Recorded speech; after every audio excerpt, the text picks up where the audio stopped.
Disclaimer. I do not own Naruto or The Last Airbender.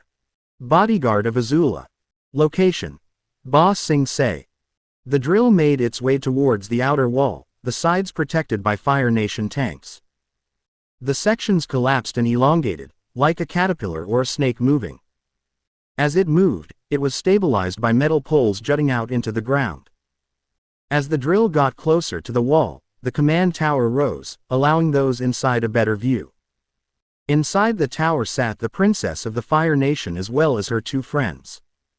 After returning the tank train to War Minister Chin in Yudao, he asked them to follow him to a Fire Nation base near Ba Sing Se. When they arrived, he revealed the drill to them. And now, they were here. This drill is a feat of scientific ingenuity and raw destructive power, War Minister Ching stated. Once it tunnels through the wall, our troops will storm their city. The Earth Kingdom will finally fall, and you can claim Ba Sing Se in the name of your father. No, I won't, Azula said. I will claim it in the name of the Fire Nation. It was one of the things Naruto had beaten into her almost literally. Never honor someone who has never fought a battle. Quote ellipsis. As you wish, princess. But still, nothing can stop us.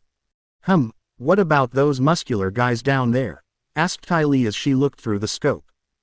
Earthbenders were hopping into trenches, getting ready for a fight. Please, the War Minister said, sounding quite offended.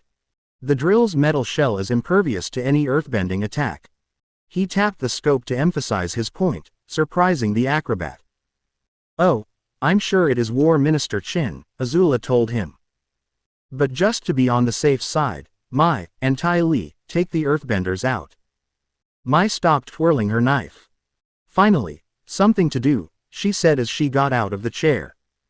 She had been bored ever since they got the drill. Both she and Ty Lee left the tower without saying a word. Katara and the rest made their way towards Ba Sing Se. They had gotten closer when Aang and Momo flew back to them. Aang, what are you doing here? Katara asked him, surprised. I thought you were looking for Appa. I was, he replied. But something stopped me, something big. They were confused by his words, so he just motioned them all to follow him. They quickly made their way to the outer wall. Both Toph and Aang bent the rock underneath them to start sliding up the wall, almost like an elevator. So, what's so big that Appa has to wait? Sokka asked him. They had almost reached the top of the wall when they saw the drill. That, the air nomad stated. Shikamaru just looked at it. Well, it certainly is big, he said. I think that's an understatement, Shikamaru, Asuma said. The damn thing was huge. They reached the top of the wall and climbed over to the battlement. We made it to Ba Sing Se and we're still not safe, Ying said as she held her baby. No one is. Aang had a brief look of thought before a voice spoke out. What are you people doing here? A nearby soldier asked, getting their attention. Civilians aren't allowed on the wall. Aang stepped forward. I'm the Avatar, he announced to them. Take me to whoever's in charge.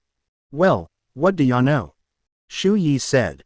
Our little monk is actually trying to grow a pair. You should be so proud, she told Katara with a grin. Shu Yi, you shouldn't say stuff like that, Katara told her while blushing. It would imply things that weren't true, at least, not yet. I can say what I want. Speaking of which, she looked at the guards. Hey. If you don't want civilians up here, then you might want to consider getting these people off of it and into the city. She pointed to Tan and his family. We've got a couple here who just became parents. The guards got the point immediately. They escorted the family away from the wall while everyone else went to the person in charge, who was soon revealed to be a general named Song. It is an honor to welcome you to the outer wall, young Avatar, he said. But your help is not needed. Not needed? Aang asked, surprised by the man's attitude. He had never been so blatantly refused before. Not needed, the general replied, enunciating both words. I have the situation under control. I assure you, the Fire Nation cannot penetrate this wall. He got up from his desk and led them out to look at the drill. Many have tried to break through it, but none have succeeded. I know one way to break through, Shikamaru whispered to Ino. All we'd have to is to get Choji angry.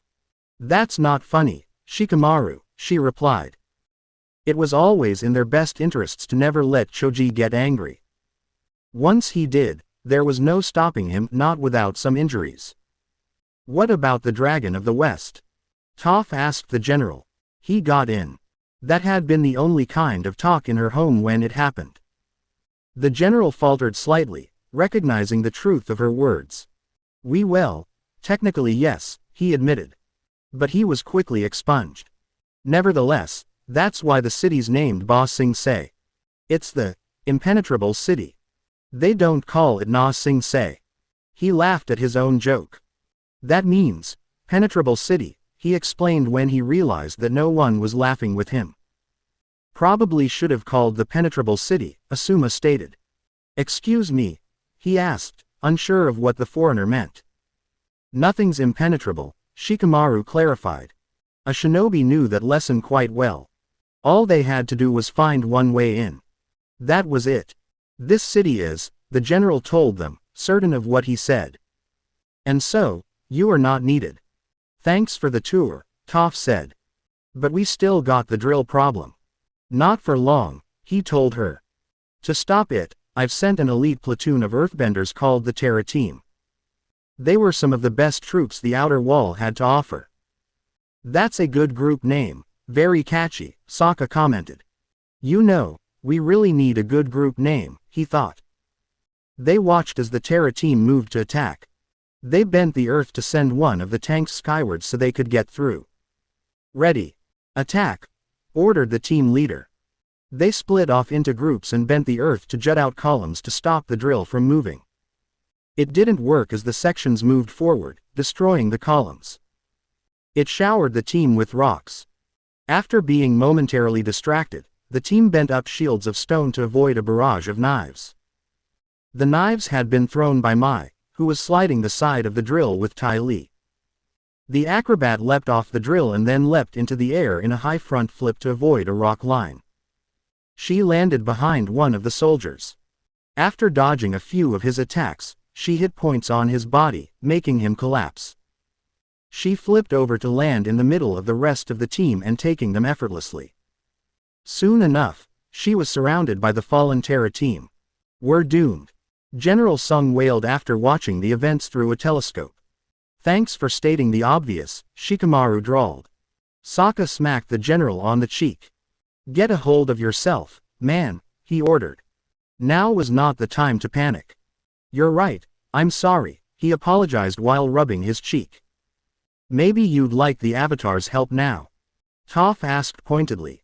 He stood in front of the airbender. Yes please, he said, sounding like a chastised child. Then I suggest you leave and let the actual professionals do their jobs, Asuma told him. Nearby soldiers knew what he meant. They escorted General Sung away. He must have been one of those people who bought his rank instead of earning it, the Konoha shinobi thought in disgust. Good riddance to a useless rock head, Shuyi said. How much do you want to bet he slept with someone to get his position? Oh, thanks for that, Shuyi. Ino told her, restraining the urge to gag. Now I've got an image of that general in bed. And that was an image that she didn't want or need. You're welcome. They all looked at the oncoming drill, watching it steadily approach. So the question is, how are we going to stop that thing? Aang asked. Then he and Katara looked at Sokka, making everyone else look at him. He noticed the looks. Why are you looking at me? You're the idea guy, the air nomad told him. Every time they needed a plan, he was the one who came up with it. He scowled at the implications. So I'm the only one who can ever come up with a plan. That's a lot of pressure. And also the complaining guy, Katara added. That part one don't mind, he admitted. It was a good way to get rid of some stress. And they had certainly gotten some stress over the past few months. Ladies, could we focus back on the problem here? Shu Yi asked. Hey, I'm not a lady. Aang protested. He was a man, not a lady. The problem, little Ms. Arrowhead, she said pointedly, looking at the drill coming towards the outer wall. We need to focus on the problem. So, Mr. Lee and Mr. Mushy is it? A ticket lady asked the two of them as she looked at their passports. The two of them had gotten off the ferry without any problems. Now, they were trying to get into the city itself. It's pronounced Mushi, Iroh corrected her. You telling me how to do my job? She asked with a frown that was on its way to annoyed. No, he assured her as he walked up to her booth. But may I just say you're like a flower in bloom. Your beauty is intoxicating. He was laying it on thick. The lady was by no means beautiful, but she ate up every word he said. You're pretty easy on the eyes yourself, handsome. She made a meowing sound. Welcome to Ba Sing Se. She stamped the passports. Iroh took the passports and turned back to Zuko, who had a hand over his face. I'm going to forget I saw that, he told his uncle, swiping his passport from his hands. The last thing he wanted to see was his uncle flirting. It just didn't sit right with him. They walked beyond the ticket lady and into the station. Unbeknownst to them, they were being watched. I think Lee would make a good freedom fighter, Jet said as he watched from the line. He's just trying to find his way in the world. Like us. You don't know anything about him, Jet, Smellerby warned him. I know he didn't get that scar from a waterbender, he told her with ease. Besides, I thought we were going straight now. We are, and the new freedom fighters could use a guy like Lee. What do you think, Longshot? He asked the ever-silent archer, who just looked at Jet and blinked once.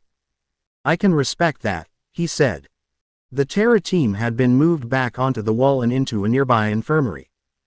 Before they decided to go up against the drill, Katara decided to see if she could help heal them. What's wrong with him? General Sung asked her. He had followed the group to the infirmary and was now looking at the wounded soldiers.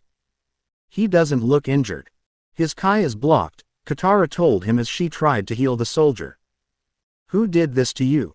She asked him. 2 girls ambushed us, he told her. One of them hit with a couple of quick jabs and suddenly I couldn't earthbend and I could barely move.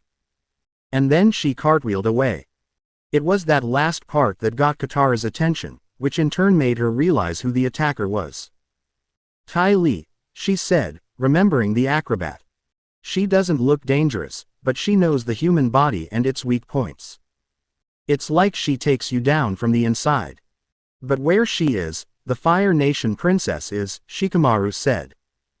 And where the Fire Nation princess is, Naruto is, Choji finished up, realizing where his friend was going.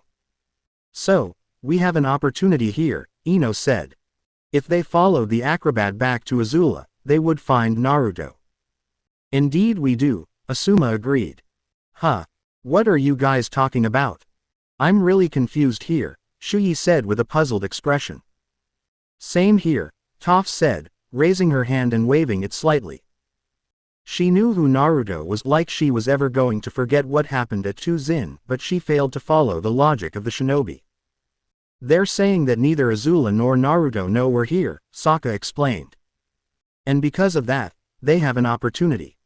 Should they be able to get aboard the drill, they'd have an opportunity to take Naruto. But I see a second opportunity. What's that? Shu Yi asked. She had no idea what they were all talking about. If they can get aboard, Team Asuma could track down Azula and capture her. If they could do that, Ino can get into Azula's mind and extract information on what the Fire Nation is planning, he explained. Then he frowned. The only reason I can think of for them not to explain this one is because they want to focus on Naruto and hope to use a stopping the drill so they can find him. Team Asuma just looked at him. Quote ellipsis. He is good, Ino finally said, impressed by what she heard him say. Yeah, Shikamaru agreed. It's troublesome, but I can see why Naruto thinks he is the most dangerous person in the group. The tribesman had a mind that could match any of the Nara clan, but he wasn't even lazy. Sokka's ego puffed up a little bit while Aang's, Katara's, and Toph's egos deflated. Shu Yi saw their looks. Really, you guys thought you were the most dangerous? She asked them all. Well, kinda, Aang replied. I mean, I am the Avatar. That usually made people either run in fear or bow their heads in respect. There was also attacking on sight, but that was mostly the Fire Nation. So, it didn't really count. She scoffed. You know, the first time I saw your group, I didn't see the Avatar, his bending teachers and Sokka. I saw Bender. She pointed to Aang. Bender. She pointed to Katara. Bender. She pointed at Toph. And Non-Bender. She pointed to Sokka. In other words, predictable, predictable, predictable, and unpredictable. She pointed again, in the same order. How are we predictable? Asked Katara, a little offended. She had worked hard to get to where she was with her bending, and this girl was just waving it off like it was nothing. You guys rely on your bending and weapons that can be used in tandem with bending. He doesn't, she explained, again pointing at Sokka. The Fire Nation shouldn't fear the Avatar, the master of the four elements. They should fear Sokka, the master strategist and weapons expert. You know, when she says like that, she's got a point, Asuma said. If the Fire Nation was smart, they would try to capture Sokka, not Aang. If they managed to capture the tribesman and convert him to their cause, he had no doubt that the war would end quickly in the Fire Nation's favor. So Mr. Man with the plan, Toph said to Sokka, acting like the past conversation didn't even happen. What are we going to do? We're going to do the same thing Ty Lee did, he replied. We'll take it out from the inside by hitting its pressure points. Alright, then let's get going, Shu Yi said. You're staying here, he told her, turning his eyes onto her. I don't trust you. Quote ellipsis. Wow. You give a guy a compliment and he responds by telling you that you're not trusted. She didn't sound offended, everyone else probably thought she was. I'm sorry, Shu Yi. But the truth is we don't know you. She was practically a newcomer. But this would be a perfect chance to prove my abilities to the group, she argued. If she did that, they would be able to accept her more easily. Sokka, you're being paranoid again, Katara told him. By the spirits, couldn't he keep it in check for once in his life? Yeah, she's already part of the group, Aang said in support. There's no need for you to be paranoid.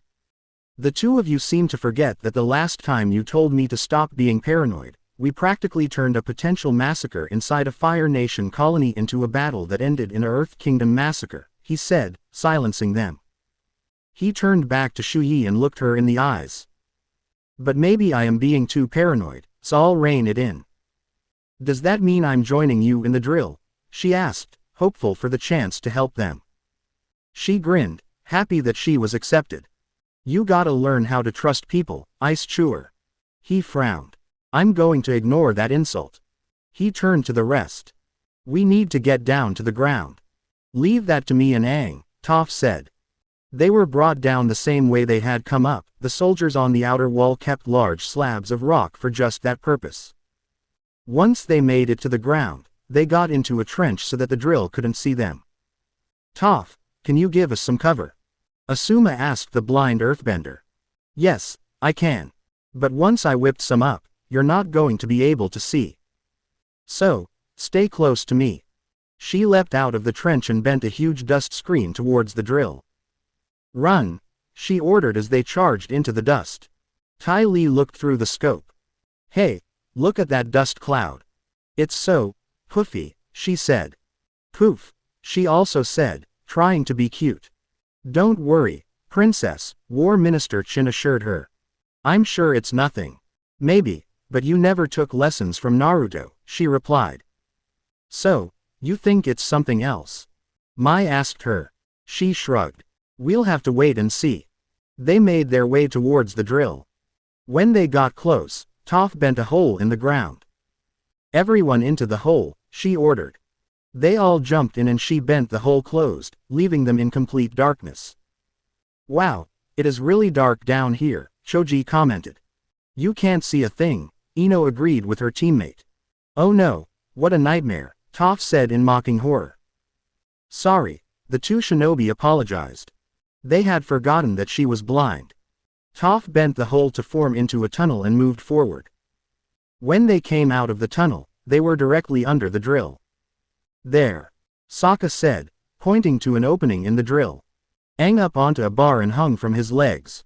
That way his hands were free, for which he helped the others jump into the drill, leaving Toph and Choji outside. Toph, Choji, what are you doing? Sokka asked. There is no way I am going into that metal monster, Toph told him. I can't bend in there. I'll try to slow it down out here. I'm going to help her out, Choji said. 2 hands were better than 1, after all. Okay. Good luck, the tribesman told them. Aquila, stay here and protect them. Make sure they don't get caught, he ordered the wolf. Aquila nodded once. Sokka and Aang disappeared into the machine. Toph bent a large rock column to jut out and hit the drill. It didn't stop the drill as the column was being pushed forward with the drill, making Toph's job harder. Choji helped her out by using his Bubenbaika no Jutsu, partial multi-size technique, to enlarge his arms and hold the column as well. They walked into a room full of pipes and values. I need a plan of this machine, Sokka said. Some schematics of what the inside looks like, then we can find its weak points. Where are we going to get something like that? Aang asked. It's troublesome, but it's obvious, Shikamaru said in reply. Sokka drew his machete and swung at a value. He knocked it off, causing steam to bellow out. What are you doing? Aang demanded. Someone's going to hear us. They were trying to destroy the drill, not get caught. That's the point, the tribesman told him, sheathing the weapon. I figure a machine this big needs engineers to run it. And when something breaks, they come to fix it, Katara finished, realizing what her brother was thinking. They hid themselves and laid in wait. Sure enough, an engineer came to see what the problem was. When he noticed that someone was behind him, it was too late. Katara bent the surrounding steam to freeze the engineer. Hi, she said. Was that really necessary? Shu Yi asked.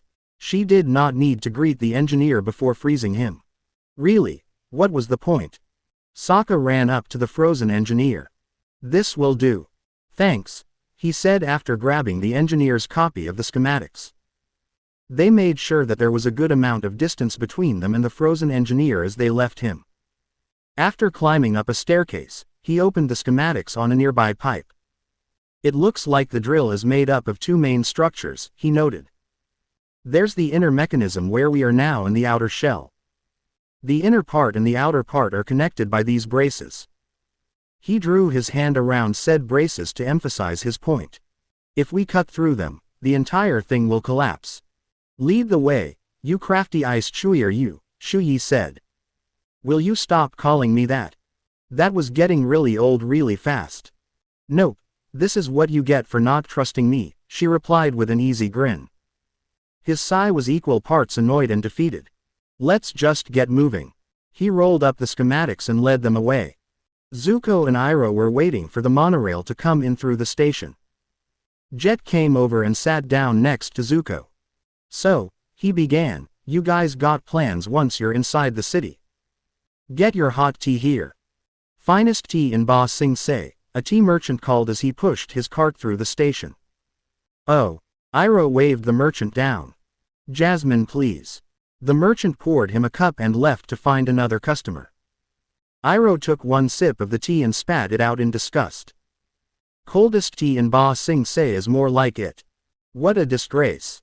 Hey, Jet said to Zuko, getting his attention, can I talk to you for a second? He got up from his seat and walked away. Zuko just sighed and followed him. You and I have a much chance of making it in the city if we stick together, he told Zuko. You want to join the freedom fighters? Thanks, but I don't think you want me in your gang, Zuko answered. He knew that if Jet found they were firebenders, good things would not come of it. Come on, we made a great team looting that captain's food. Think of all the good we could do for these refugees. I said no, he said firmly before walking back to where his uncle was sitting. Have it your way, Jet said. Then he noticed that Iroh was happily drinking steaming tea.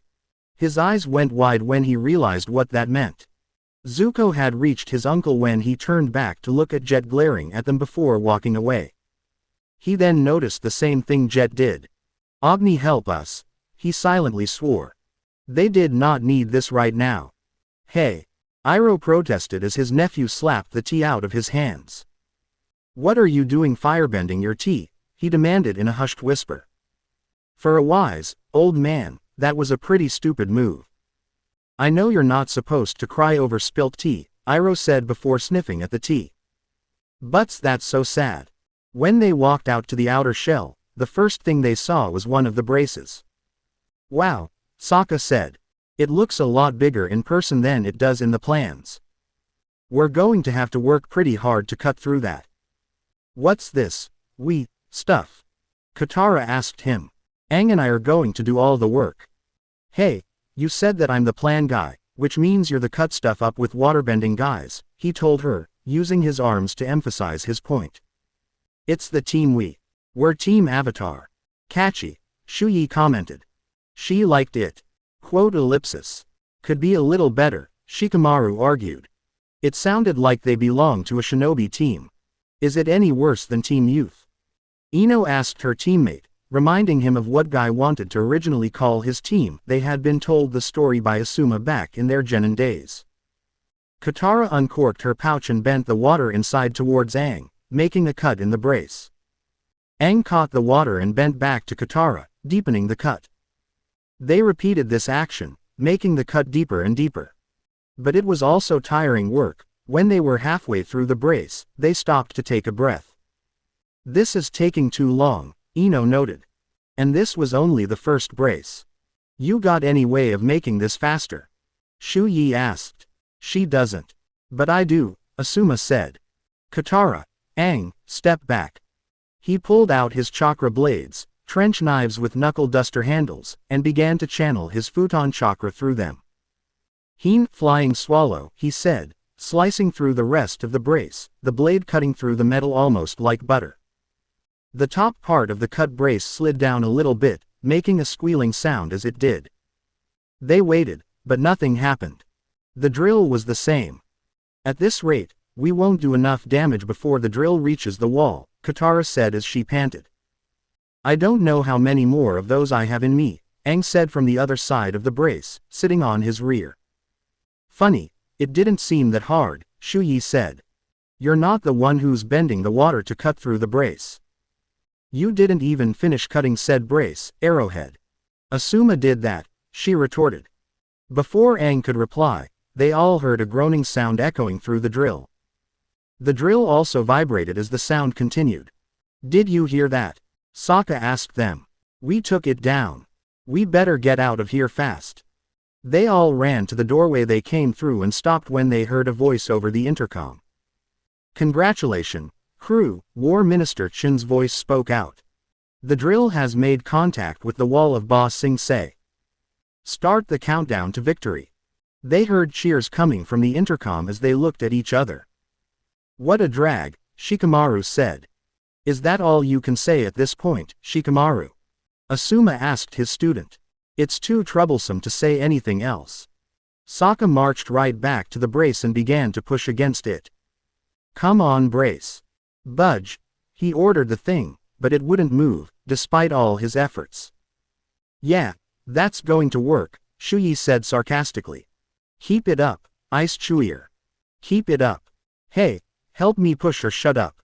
"This is bad, really bad," Katara said. It had taken them this long to cut one brace. If they tried to cut all of them, the drill would probably get through the wall by the time they were done. Her brother finally stopped pushing the brace and stood against it. "We're putting everything we've got into busting these braces, but it's taking too long," he complained. "Maybe we don't need to cut all the way through," Aang said, realizing something. "Toph has been teaching me that you shouldn't give 100% of your energy into any one strike. Shu Yi, take a fighting stance." She did so. "You've gotta be quick and accurate." He hooked a foot behind her own, throwing her off balance. "Hit a series of points and break your opponent's stance." He did so, making Shu Yi swing her arms wildly, to maintain her balance. And when he's reeling back, deliver the final blow. He hand-chopped her head, making her collapse and fall. His own weight becomes his downfall, literally.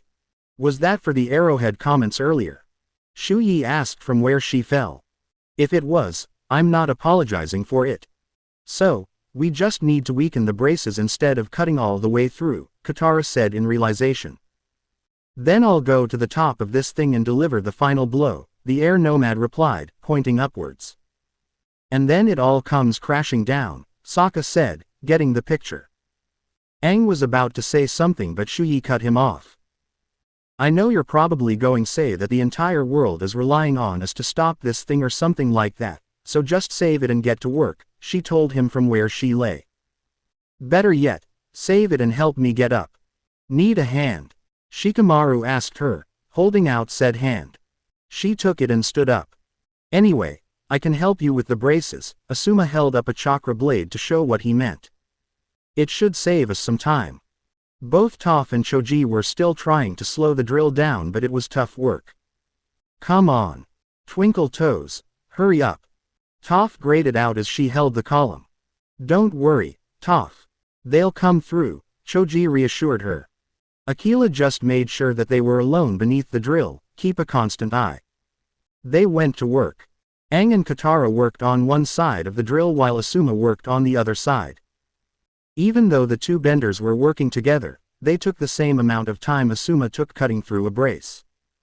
However, thanks to his efforts, it didn't take long for them to cut through all the braces.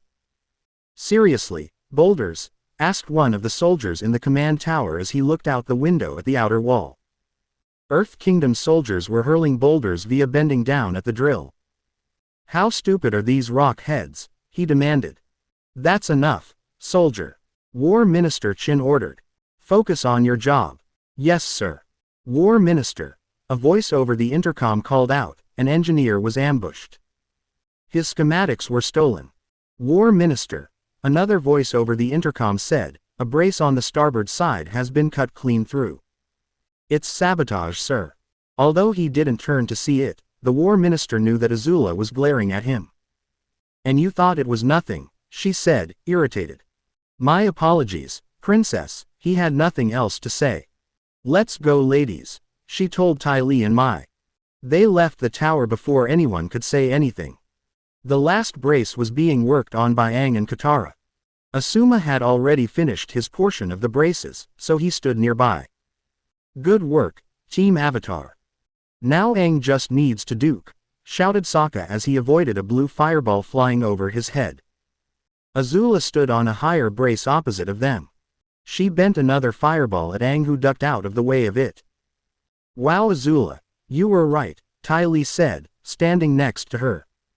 It is the Avatar. She gave Sokka a look. And friends. Thanks, but no thanks. I'm good, he told her. He had Suki and he was happy with that. Oh, you're no fun, she replied before looking at Shuyi and freezing in place. On the other hand, what do you eat? Those things are huge, she demanded, pointing at her breasts. Don't stare at them. Shuyi cried as she tried to cover her breasts with her hands. You're going to make fun of them. She just knew that was coming. Leave her alone, Ino said, standing in front of Shuyi, blocking their view of her. You're making her uncomfortable. Can we just get on with this? Mai asked in a bored voice. Aang's group ran back to the entrance closest to them. Azula and Mai did so as well while Ty Lee jumped down to the bottom of the brace and swung herself at the group. Aang pushed her back with an airbending slice, but she was able to find solid footing where she landed. Aang and his group ran down a corridor. They soon hit a crossroads where the corridor split into two directions, left and right. Guys, get out of here. Aang told everyone else as they went left and he went right. I know what I need to do. I'm coming with you, Shu Yi said, joining him. You're going to need help up there. Alright, let's get moving. Wait. Katara called out, making the two of them stop. You need this water more than I do. She unhooked her water pouch and tossed it to him as Momo settled on his shoulder. He caught it and the two groups went their separate ways. Azula, Mai and Ty Lee soon hit the crossroad. Follow them, Azula told her two friends. The Avatar is mine. She would get him this time. Katara, Sokka, Asuma, Ino and Shikamaru ran down the corridor. They finally made it to the end of said corridor, which held a valve leading into a pipe with writing above it. Slurry pipeline. Katara read the sign. What does that mean? Sokka opened the valve and looked down into the pipe. It's rock and water mixed together. It means our way out. Then we might as well get to it, Ino said, jumping into the pipe. And not even a single comment about what the stuff could do to her hair, Asuma said with a hint of wonder. I guess even Ino knows when to shut up and move, Shikamaru said, even though he was just as surprised. By the time Mai and Ty Lee had shown up, Shikamaru and Asuma were already in the slurry. Katara and Sokka hopped in just as Mai threw a couple of knives at them. They bounced off the valve harmlessly. Erg, disgusting, Mai stated as she investigated the slurry pipe. Come on, you heard Azula, Ty Lee told her. We have to follow them. She can shoot all the lightning she wants at me. I am not going in that wall sludge juice. She shuddered at the thought. It was just disgusting. Ty Lee shrugged and jumped in after them. Mai simply closed the valve. Aang ran through the drill at top speed with Momo hanging on for dear life around his neck. He blew past the engineers who were working the drill. What surprised him was that Shu Yi could keep up with him. How are you able to do that? He asked her as they ran up a case of stairs. I was the fastest girl in my village. I got faster after using weights, she replied. It had been painful, but it had worked out in the end. As the drill made its way through the outer wall, the slurry poured out of a drain in the back. Sokka, Katara, Ino, Shikamaru and Asuma rode the slurry like it was a ride. When they finally contacted the ground, they were almost completely covered in slurry. Oh man!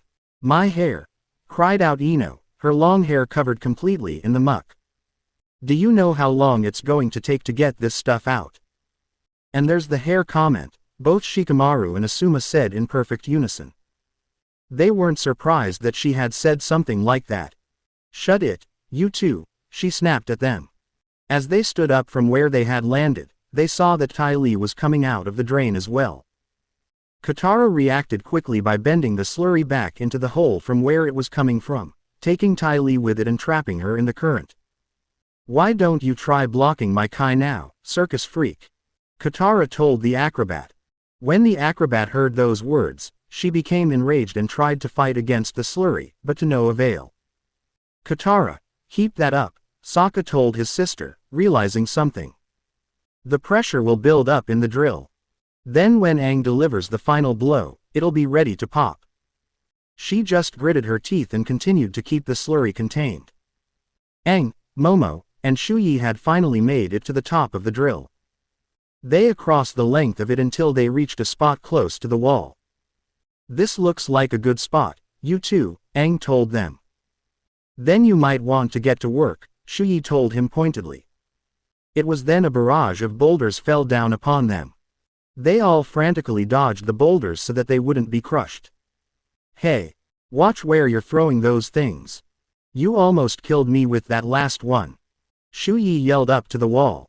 General Sung. Tell your men to stop shooting rocks down here. Aang shouted. Soldiers, whatever you do, General Sung said to them. Don't stop shooting rocks down there. The earthbenders followed the general's order. They are a bunch of rock-headed idiots. Shu Yi swore as she dodged another round of boulders. Aang said nothing. He just went to work, cutting through the metal with the water. Look at this, will you just look at this? Ino demanded of her teammates, showing her hair. It's going to be a mess once it's all cleaned out. Do you know how it took me to get my hair like this?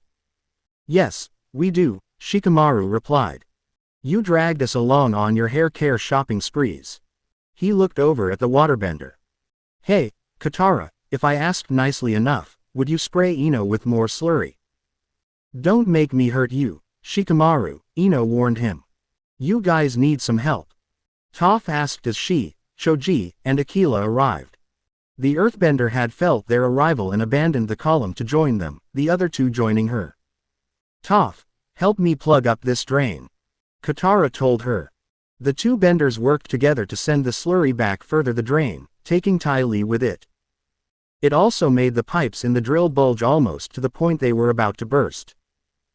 slurry had begun to leak from the wall onto the top of the drill. Aang took no notice of that as he was still cutting through the metal hull with the water. The result was an X-shaped cut in the hull. Aang stopped bending the water and panted. "What I give to be a metalbender," he said to himself as he bent the water back into the pouch. "Aang, we've got company," Shu Yi called out before dodging a blue fireball, which sailed right past her and towards Aang, who deflected it with airbending. "Momo, get out of here," he ordered the winged lemur, doing so. The attacker was none other than Azula. Shu Yi took a fighting stance and watched the princess of the Fire Nation. The tension was thick between the three people. Shu Yi made the first move by charging directly at Azula. She caught the punch and flipped her over onto her back. Shu Yi didn't just lay on the surface of the drill in a daze. She swung her legs into a kick, trying to knock Azula off her feet. She avoided this by flipping over the downed girl and charging at Aang.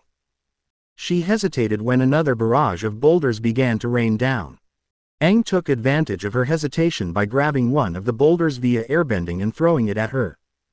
She dodged the thing by doing the splits. Snapping out of the splits, she sent another blue fireball at Aang, who protected himself by bending the rock rubble around him to form a shield. Once the fireball hit the shield harmlessly, he retaliated by bending chunks of rock at Azula, who kicked them away. Shu Yi got back on her feet and attacked Azula again. She got in close and traded blows with the princess. "You're good," she complimented her. "I didn't expect a charcoal sucker would be good in hand-to-hand. You always fight your enemies at a distance." "You haven't learned from my teacher," Azula replied. Naruto had always attacked her up close, making her learn how to fight hand-to-hand. Aang tried to help his friend by bending a slice of air at them. But Azula flipped over it, which sent Shu Yi flying down the length of the drill. While still flipping in midair, Azula pointed her feet and bent a large blue fireball at Aang's shield, blasting it apart and sending him straight into the wall and knocking him unconscious. Azula looked at her prize, but her balance was shaken when the section she was standing on moved forward. The action made the drill break through the outer wall of Ba Sing Se. Aang's unconscious body was moved halfway under the wall. Azula walked forward and grabbed him, holding him against the wall itself. She heard movement behind her and turned to see Shu Yi coming at her in a flying kick.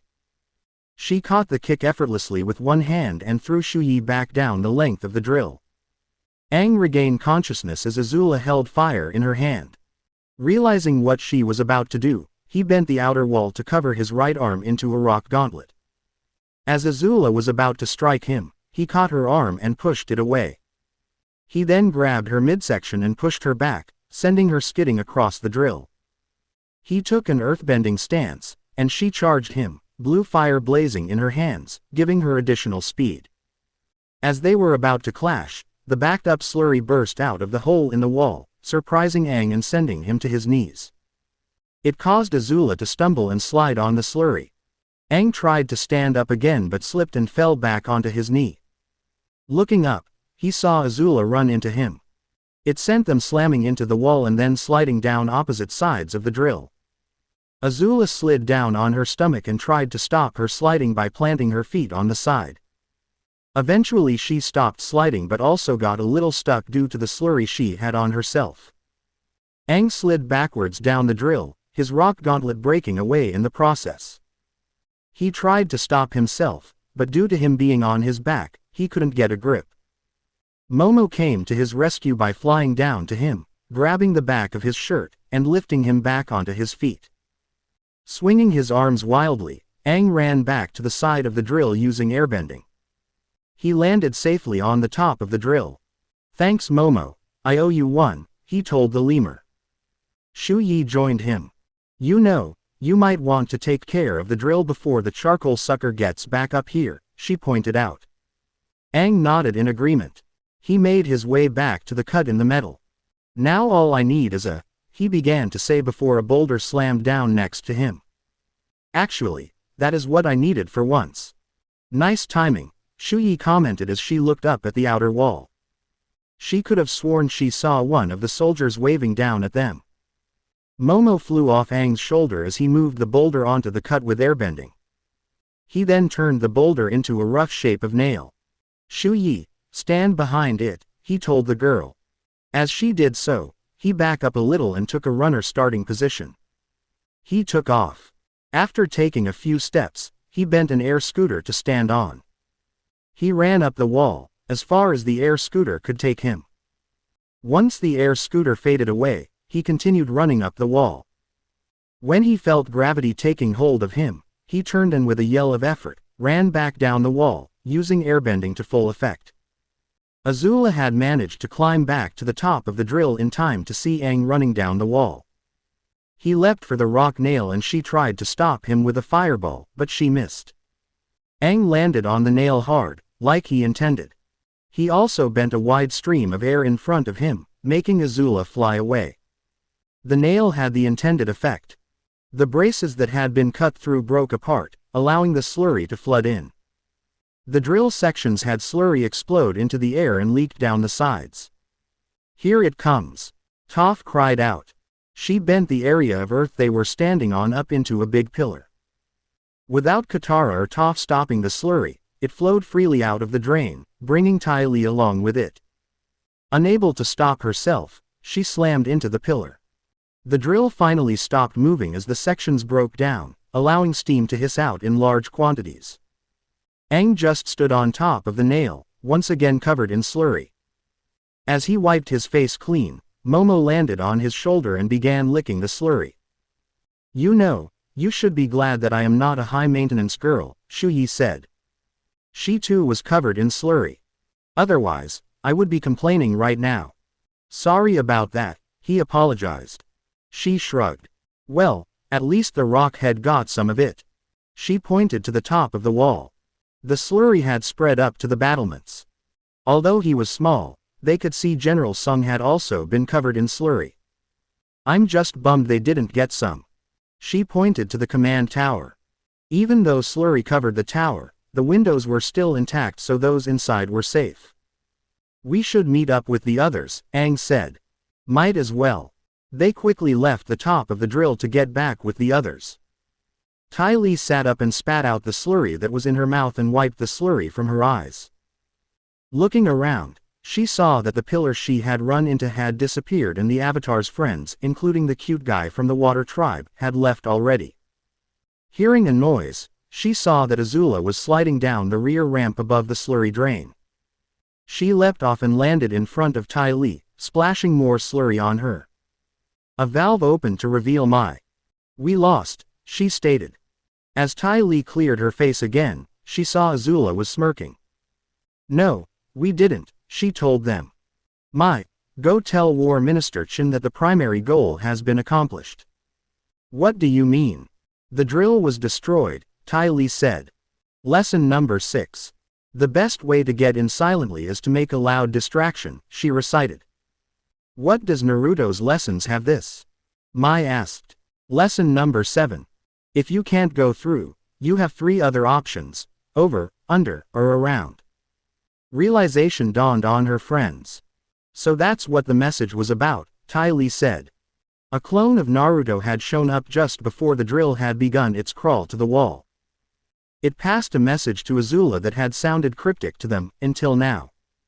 The Princess of the Fire Nation nodded. "They played right into our hands. Last call for Ba Sing Se," called out the announcer of the monorail. People began to board the cars, wanting to get into the city and away from the war.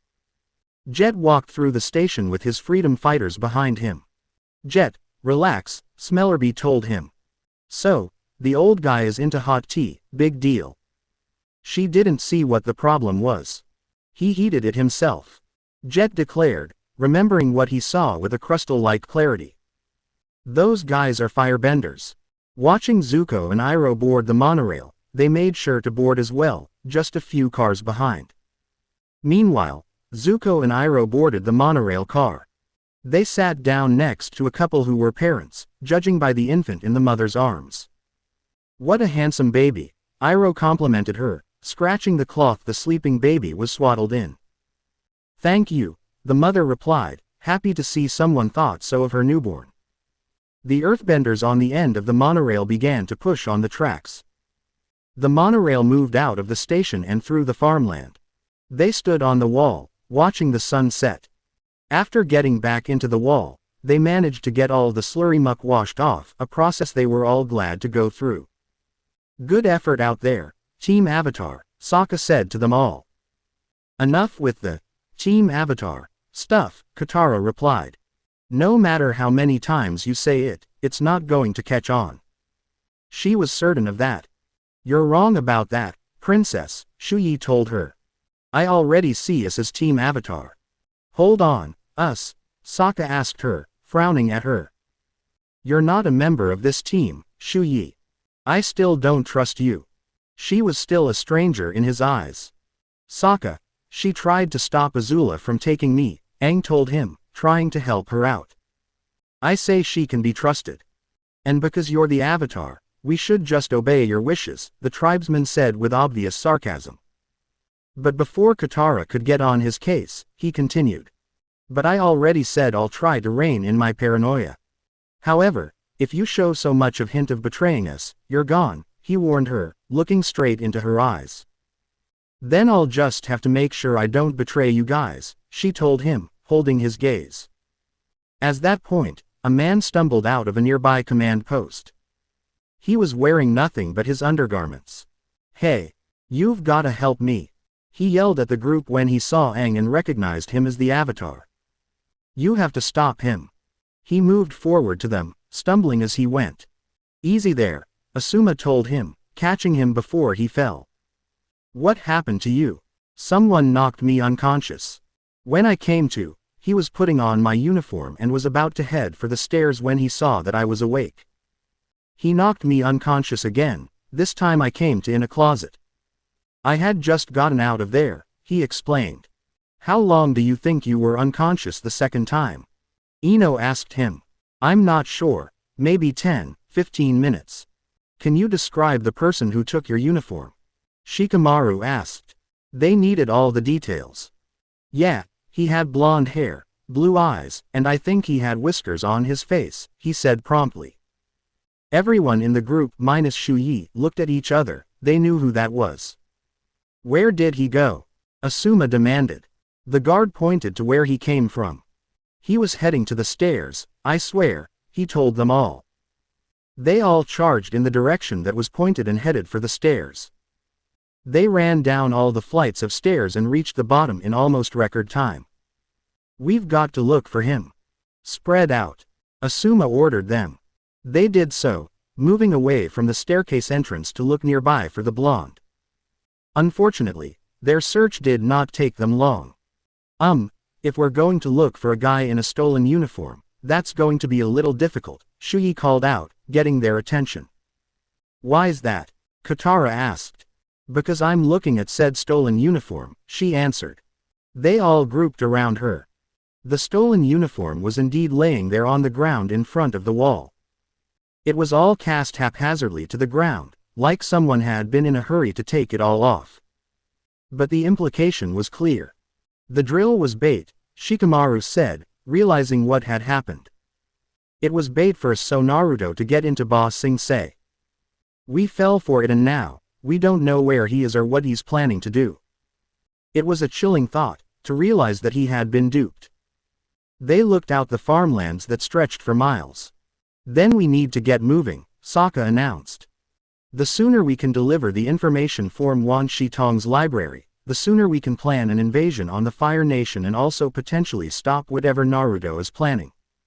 Everyone agreed with what he said.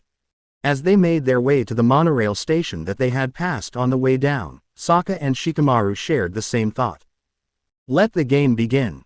End. Author's note. Thanks for all the reviews you've sent me.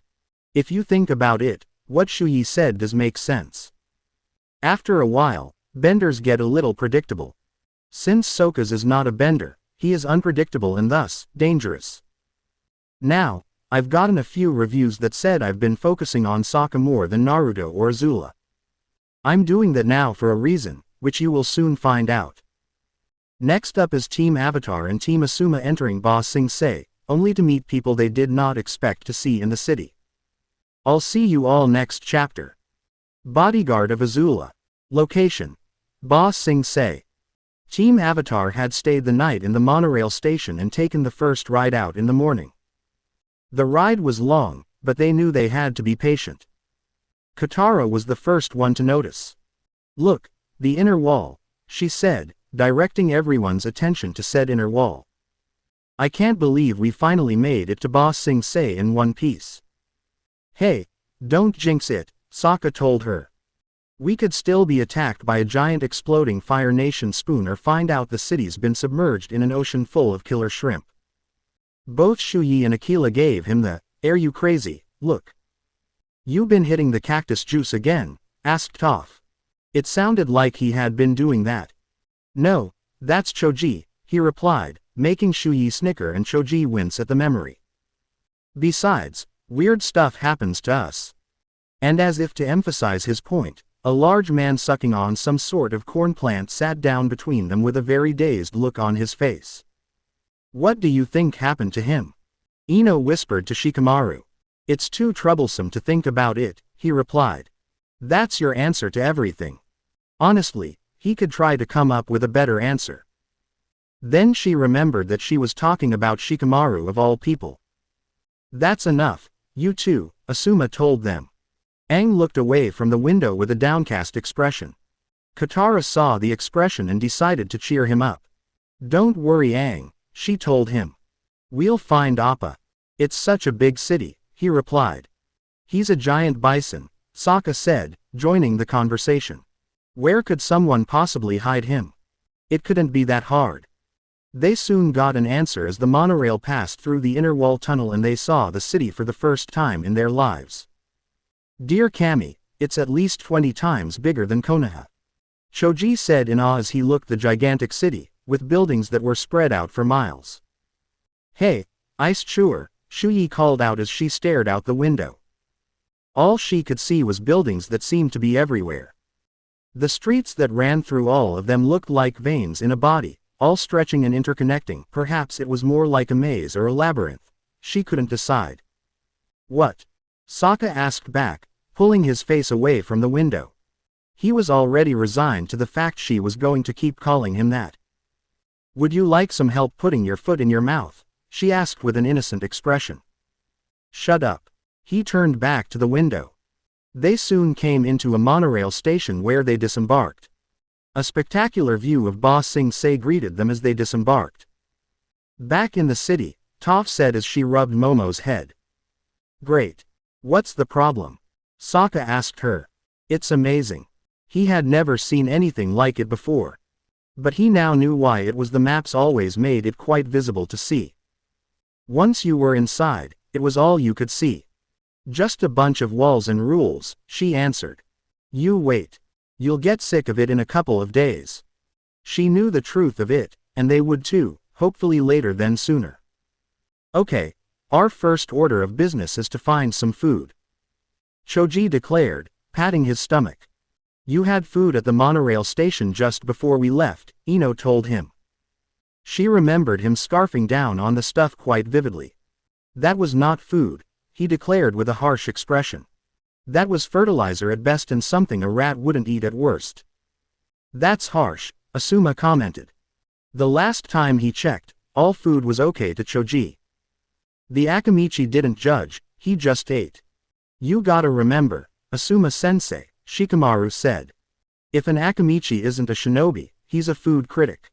Since Choji's going to be the next clan head, he's gotta be both." Aang stood near the railing with the open view of Ba Sing Se before.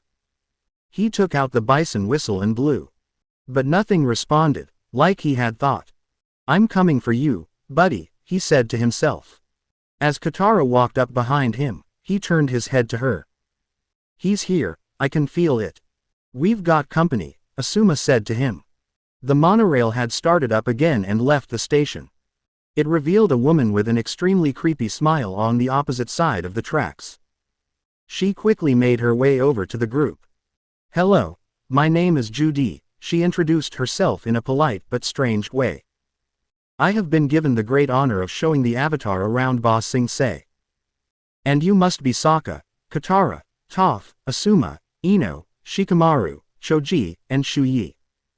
She looked at each one of them as she spoke.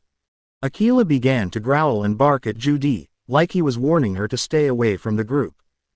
Aquila, heel. Sokka ordered, restraining the wolf just as he was about to attack Judy. Calm down, would ya? She hasn't done anything to us. Welcome to our wonderful city, she continued without missing a beat. Shall we get started? Shikamaru, can you take care of this? Sokka asked as the shinobi as he held onto Aquila. My hands are kinda full here. Troublesome, Shikamaru muttered before walking over to Judy. We have information that needs to be given to the Earth King, ASAP, he told her. Great, let's begin our tour and then I'll show you to your new home here, she said, seemingly ignoring what had just been said. I think you'll like it. She started to walk away. Sokka managed to calm Aquila and then went after Judy. Maybe you missed what the guy said, he told her. We need to talk to the king about the war, it's important. You're in Ba Sing Se now, she replied, with a little excessive amount of enthusiasm in her tone. Everyone is safe here. The group looked at her, but they could do nothing except follow her to a carriage large enough to accommodate them all. They started off and began the tour. This is the lower ring, Judy told them as they passed through it. What's that wall for? Katara asked looking out the carriage window. She was looking at a wall that wasn't a part of the inner wall, they weren't even close to that wall. Instead, this wall seemed to block off the lower ring from the rest of the city. Oh, Ba Sing Se has many walls. There are the ones outside, protecting us and the ones inside that help maintain order, their guide told them. This is where our newest arrivals live as well as our craftsmen and artisans, people who work with their hands. It's so quaint and lively. That's not what I'd call it, Shuyi said as she and Katara looked out the window and looked at the people in the streets. I'd call it the slums. They could all see it.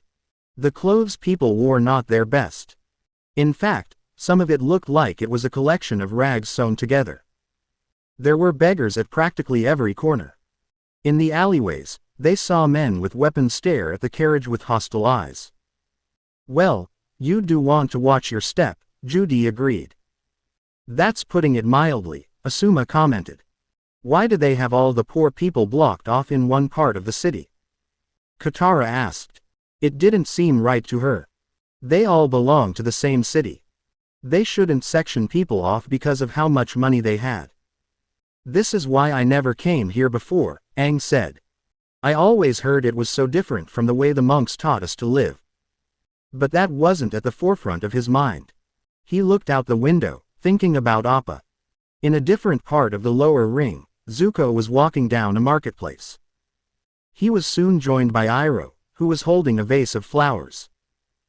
I just want our new place to look nice in case someone brings home a lady friend, he said after seeing Zuko's glare, giving him a nudge and a wink. This city is a prison, Zuko said with bleakness in his voice. I don't want to make a life here. He could see the truth all around him. It was obvious to see. The people all around him were trapped here and now, he was too.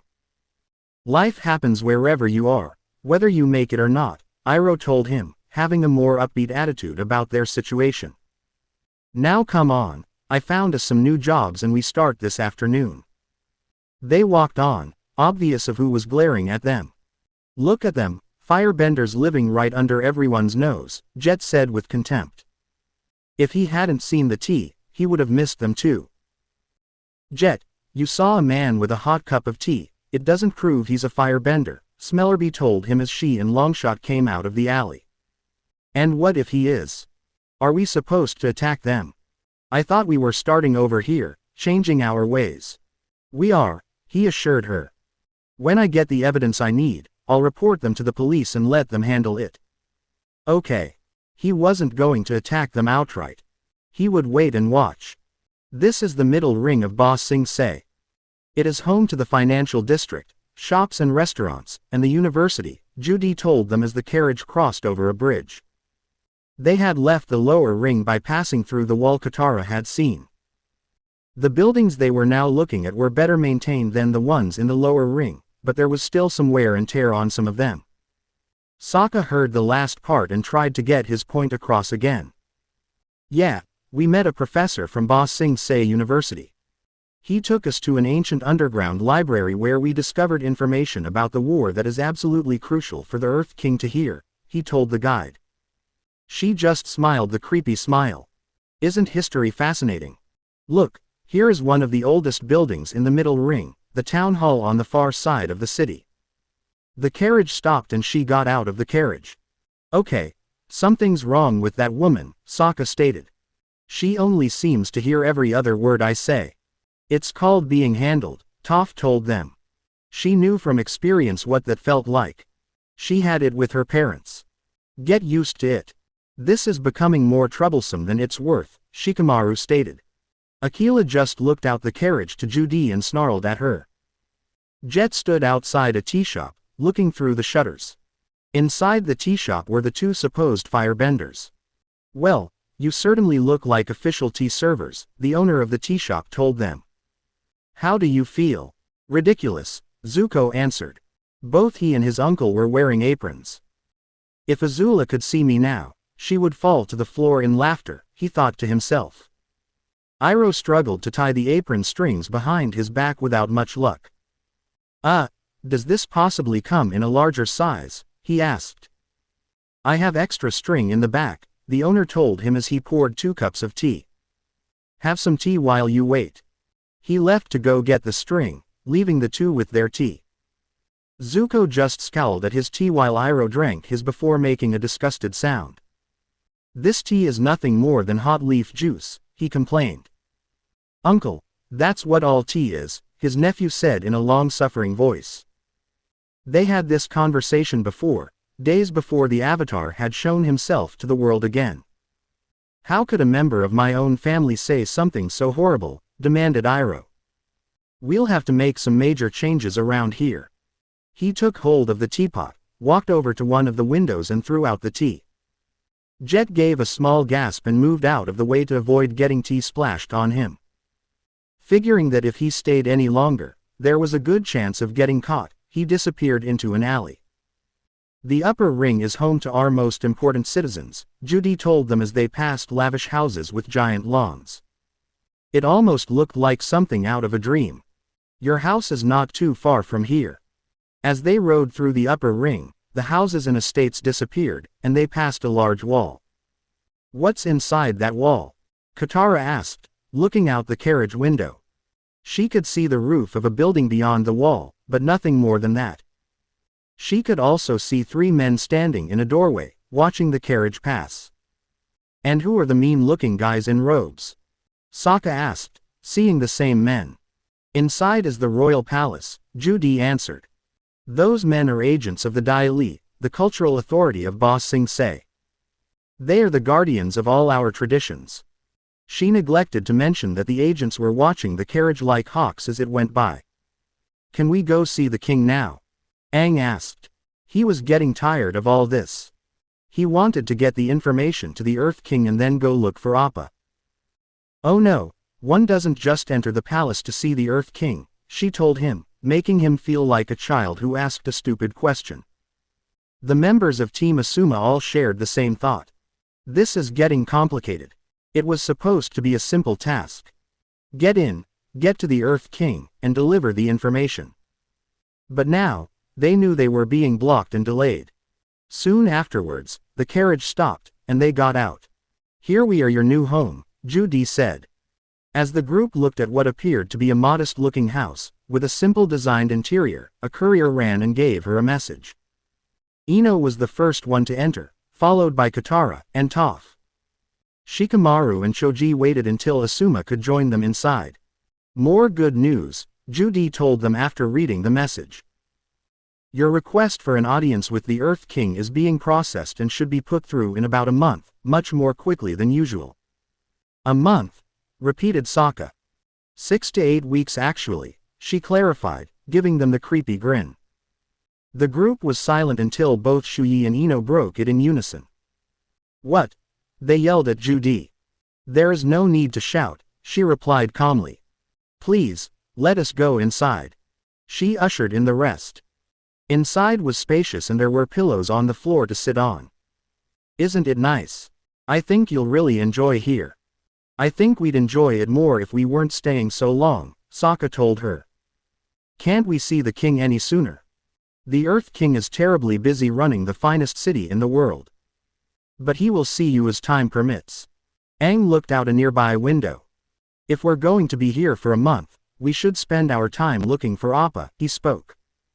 Momo perked up when he heard those words. He missed the sky bison too. I'll be happy to escort you anywhere you'd like to go, she told the Avatar, bowing her head. No, you're staying here, Shikamaru told her. They needed to get information without her around. Yeah, we don't need a babysitter, Toph said, getting up from where she sat and headed for the door. Oh, I won't get in the way, Judy said, moving to block the blind earthbender's path. And to leave you alone would make me a bad host. Where shall we start? They decided to start at a pet store. The minute they went in, Momo went straight for the feed only to be scared off by a cat owl, which then had a snarling match with Aquila. I'm sorry, the pet store owner said. But I haven't heard anything about a flying bison. I didn't even know there were any. If someone wanted to sell a stolen animal without anyone knowing, why would they go? Aang asked. That question made Team Asuma looked at him with incredulous expressions. Dear Kami, he actually doesn't have a clue, they thought. It should have been obvious that he had to be a little subtle. But he just went out and said it. Where's the black market? Sokka demanded, not being subtle as well. Who runs it? Come on, you know. He knew that the gaze of the shinobi had swung to him, but he didn't care. He wanted the information. The owner started to sweat nervously when he saw Judy shake her head. That would be illegal, he finally answered. He noticed noise coming from the sides. You'll have to leave now, your pets are causing a disturbance. Momo was trying to take the feed while waving off birds while Aquila was still barking at the cat owl. They left the pet store and decided to try the university. I've never seen any sandbenders or nomads around here, a student told them, sitting on a bench. You should ask Professor Zay. He teaches the class on desert cultures. Well, we can't do that since he's still in the library, Sokka thought to himself, but aloud, he said. Right, and which of your professors could we ask about the war with the Fire Nation? The student grew nervous as he looked at Judy, who again shook her head. This time, both Sokka and Shikamaru noticed it. They turned their heads to look at her, but she had already stopped moving her head. I don't know. I'm not a political science student. It's not that hard a question, Shuyi told him. Just tell us who to talk to about the war. I have to get to class. The student leapt up from where he sat but tripped and dropped his scrolls. Picking them up quickly, he ran away from them. At this point, Judy had decided that was enough and had them driven back to their house. Well, I'm sorry no one has seen your bison, she told them as they stood on the stairs. Why don't you go get some rest? Someone will be over with dinner later. The carriage rolled away, leaving them alone. They noticed that a person in the house across from them was peeking out from his door. When he noticed that they noticed, he tried to hide. Hey, come with me, Sokka told everyone. They walked across to the other house and Sokka knocked on the door. The man opened the door. You're the Avatar. I heard you were in town. I'm Pong, he introduced himself. Nice to meet you, Pong, Aang greeted. The man sounded friendly enough, and a little nervous too. So, Pong, what's going on with this city? Sokka asked. Why is everyone here so scared to talk about the war? War.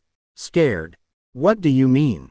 Pong asked as his eyes kept looking around. I can feel you shaking, Toph told him. It's not a good idea to lie right now, Choji warned him. They would know if he was. Look, I'm just a minor government official, he told them in a whisper, like he was afraid someone was listening in. I've waited 3 years to get this house. I don't want to get into trouble. Get into trouble with who? Katara asked in a normal level of voice. She didn't see anything wrong around them. Shish, he said, a finger over his lips. Listen, You can't mention the war here, and whatever you do, stay away from the Dai Li. He closed the door in their faces. Quote ellipsis. Well, that was weird, Shuyi said as they went back into their own house. The sun had begun to set as they walked through the door. It had been a long day. Aside from that, something is going on in this city, Shikamaru stated. That guide was pretty much blocking us the entire day. But we really can't do anything, Choji pointed out. We don't have any contacts here. We're literally on our own. That and we did a pretty bad job at interrogating people out there, Sokka admitted. In hindsight, he probably shouldn't have been so blunt. Don't beat yourself up. You did okay for an amateur, Ino told him. You just pressed them too soon. Once he got some experience, he would probably do fine. Dinner soon came and they ate the meal slowly, thinking about what to do. They threw out suggestions, but nothing really seemed to work. Finally, they finished the meal. Aang, Katara, Toph and Shuyi decided to go to bed, taking Momo and Aquila with them and leaving Sokka with Team Asuma. Is there something you need, Sokka? Asuma asked him. Actually, I've had a question that I wanted to ask since I first met you all in the swamp. It had been bugging him for the longest time. Why did you wait this long? Asked Ino. I had the feeling that if I asked the question in front of everyone, I would have caused some bad tension between us. Also, the answer that we got would also somehow cause both Katara and Aang to vehemently deny it, he told her. We wouldn't do that, Aang's voice came from behind the door leading to the bedrooms. Both Team Asuma and Sokka glared at the door. Aang, did the monks ever teach you that it was rude to eavesdrop? The tribesman asked aloud. The door opened and the air nomad walked in with a sheepish expression on his face. Sorry, but I was curious about why Sokka wanted to talk to you guys. Are you still going to ask us? Choji asked Sokka, curious to know what he was going to say. The water paragon sighed. Might as well, it'd probably be better this way. He took a deep breath. Who were Kakashi, Sakura, and Sasuke? Team Asuma grew silent for a few minutes before Asuma spoke. Kakashi Hatake, Sakura Haruno, and Sasuke Uchiha are all members of Team Kakashi, of which Naruto is a former member, he said, answering the question. Why aren't they here? Aang asked. If they knew the blonde, he would have thought they would be the best in protecting him and his friends. I thought they would be happy to jump at an opportunity to look for him. I think only Guy-sensei knew that answer, Shikamaru answered. That's the question I asked him after Kuzan. According to Guy-sensei, it was Lady Tsunade who decided not to bring in Team Kakashi, because of personal feelings. Oh, I see, Asuma said. Suddenly, it made a lot of sense. He could see why she would not let them come. They hate Naruto that much? Aang asked with surprise. That question caused Team Asuma to snort in disbelief. Hate him. It's Team Kakashi that wants him back the most. Choji told the airbender. Quote ellipsis. How far would they go to get him back? Sokka asked. He had a bad feeling that he wasn't going to like the answer. If there was a choice between saving your lives and going after Naruto, they would leave you for dead in a heartbeat, Shikamaru stated with absolute bluntness. He had heard about the lengths they had gone to look for the blonde as well as the injuries they had inflicted on the people who insulted him. Aang had an expression of horror on his face when he heard those words. No one would do that, he protested. No one would leave people to die just so they could try and find one person. I rest my case, Sokka said. He knew that those words or some variation of them would be spoken if Aang or Katara were. That was why he didn't want them to be there when he asked the question. Asuma looked at Aang. Yes, they would, Aang, he told the air nomad. They want Naruto back in Konoha and they are willing to do anything to make it happen. If they had to kill you to find him, you would be dead before you realize it. If it was even possible, Aang grew more horrified. But I am the Avatar. They wouldn't kill me, he protested weakly. That would have gone against their mission orders, right? They wouldn't care if you were Kami herself, Shikamaru told him, continuing to be blunt. If killing you was a way to get to Naruto, your successor would be the one to defeat the Fire Lord.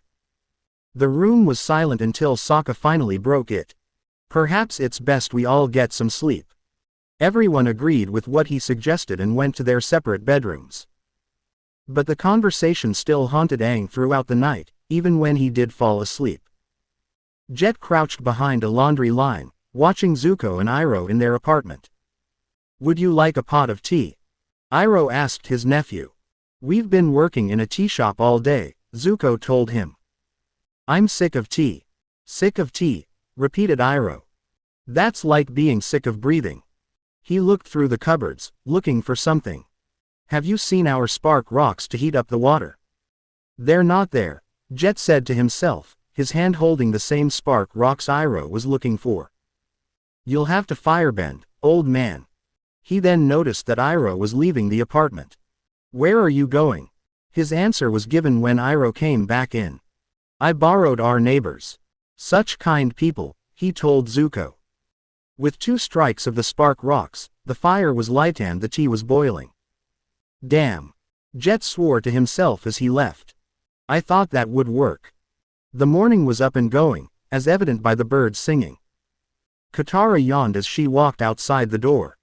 She grabbed the newspaper that was in the front basket, read it and gave a gasp of excitement. She ran back into the house. "I've got it," she declared. "I know how we're going to see the Earth King." "How are we supposed to do that?" "One doesn't just pop in on the Earth King," Toph asked, mimicking Judy from where she sat. "Speaking of her, we also have to figure what to do with her," Shikamaru added from where he lay on the ground. There had been the suggestion of killing her, but they discarded it in the end. "The king is having a party at the palace for his pet bear," Katara told them. "You mean Platypus Bear?" Aang asked her from the banister. "No, it just says bear." "Certainly you mean his pet skunk bear," Sokka said from where he laid upside down against the wall. Akela had a look of distaste when he heard the skunk bear part. "Or his armadillo bear," Toph said. "Go for bear?" asked Aang. "Just bear," the waterbender repeated herself. "This place is weird," Toph stated after a moment of silence. "Who had ever heard of just a bear?" "What's weird about that?" Shu Yi asked from where she lounged near the staircase. "I know what a bear is." Everyone except for the shinobi looked at her with disbelief. "I spent a winter with a mother bear and her cub when I was 5. She saw the disbelief turn into curiosity and knew she had to explain. "I got kicked out of the house for the season and was left to fend for myself. I ended up in the forest and collapsed in a cave.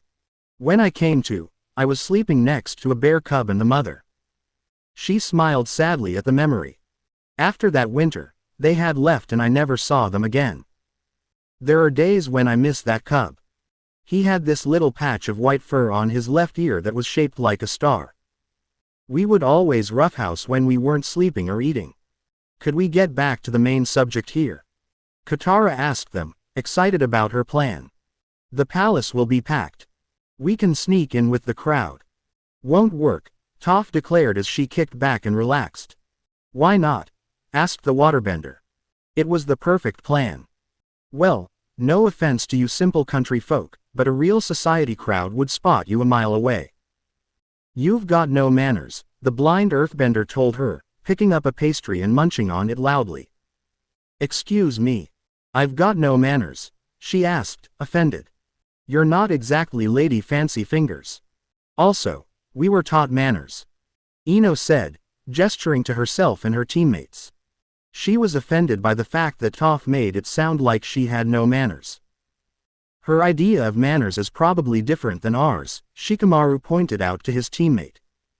She frowned at him, but silently conceded the point. Toph burped and tossed the pastry away. "I learned proper society behavior and chose to leave it," she explained. "You never learned anything and frankly, it's a little too late." "But you learned it, so you could teach us," Aang said, getting an idea in his head. "I'm mastering every element, how hard can manners be?" He leapt from the banister, grabbed a nearby drape, and put on like a cloak.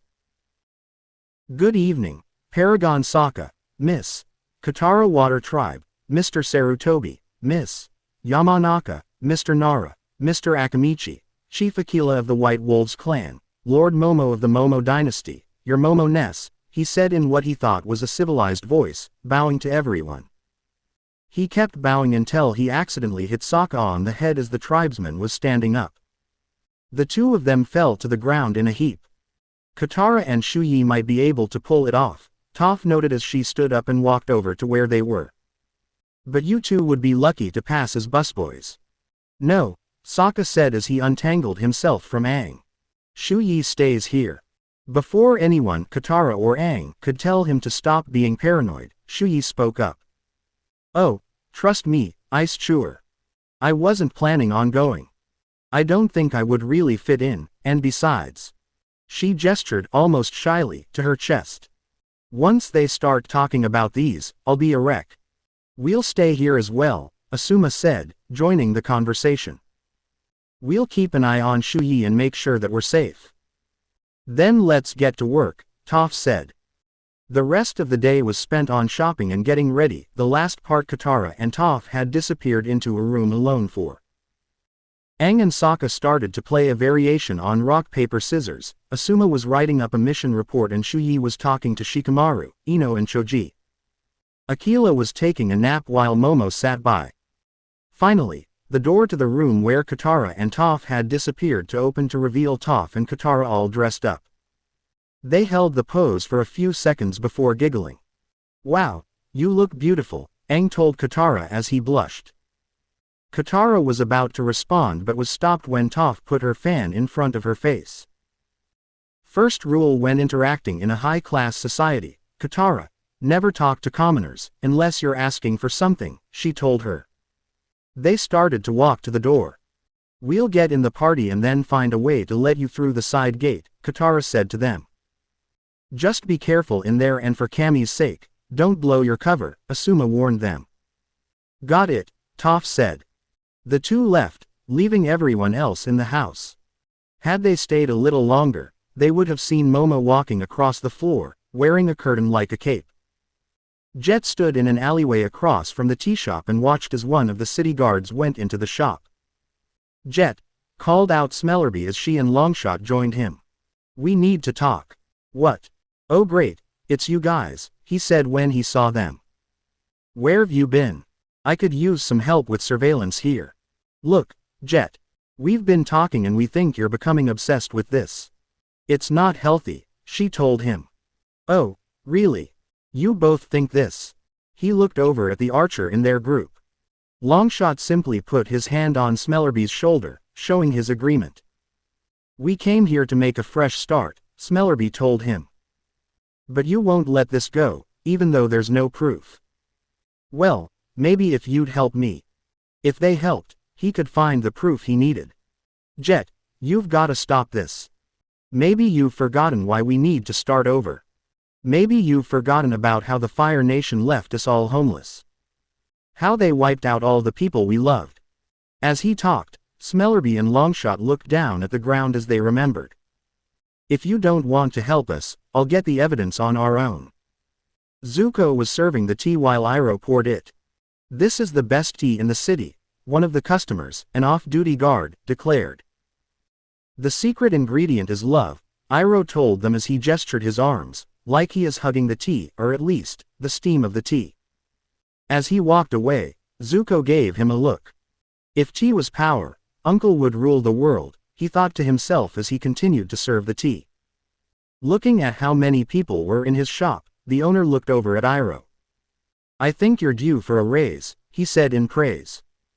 The shop's door slammed open and Jet stormed in. I'm tired of waiting. These two men are firebenders, he shouted, pointed at Zuko and Iroh, who shared a look as he drew his hook swords. I know they're firebenders, I saw the old man heating his tea.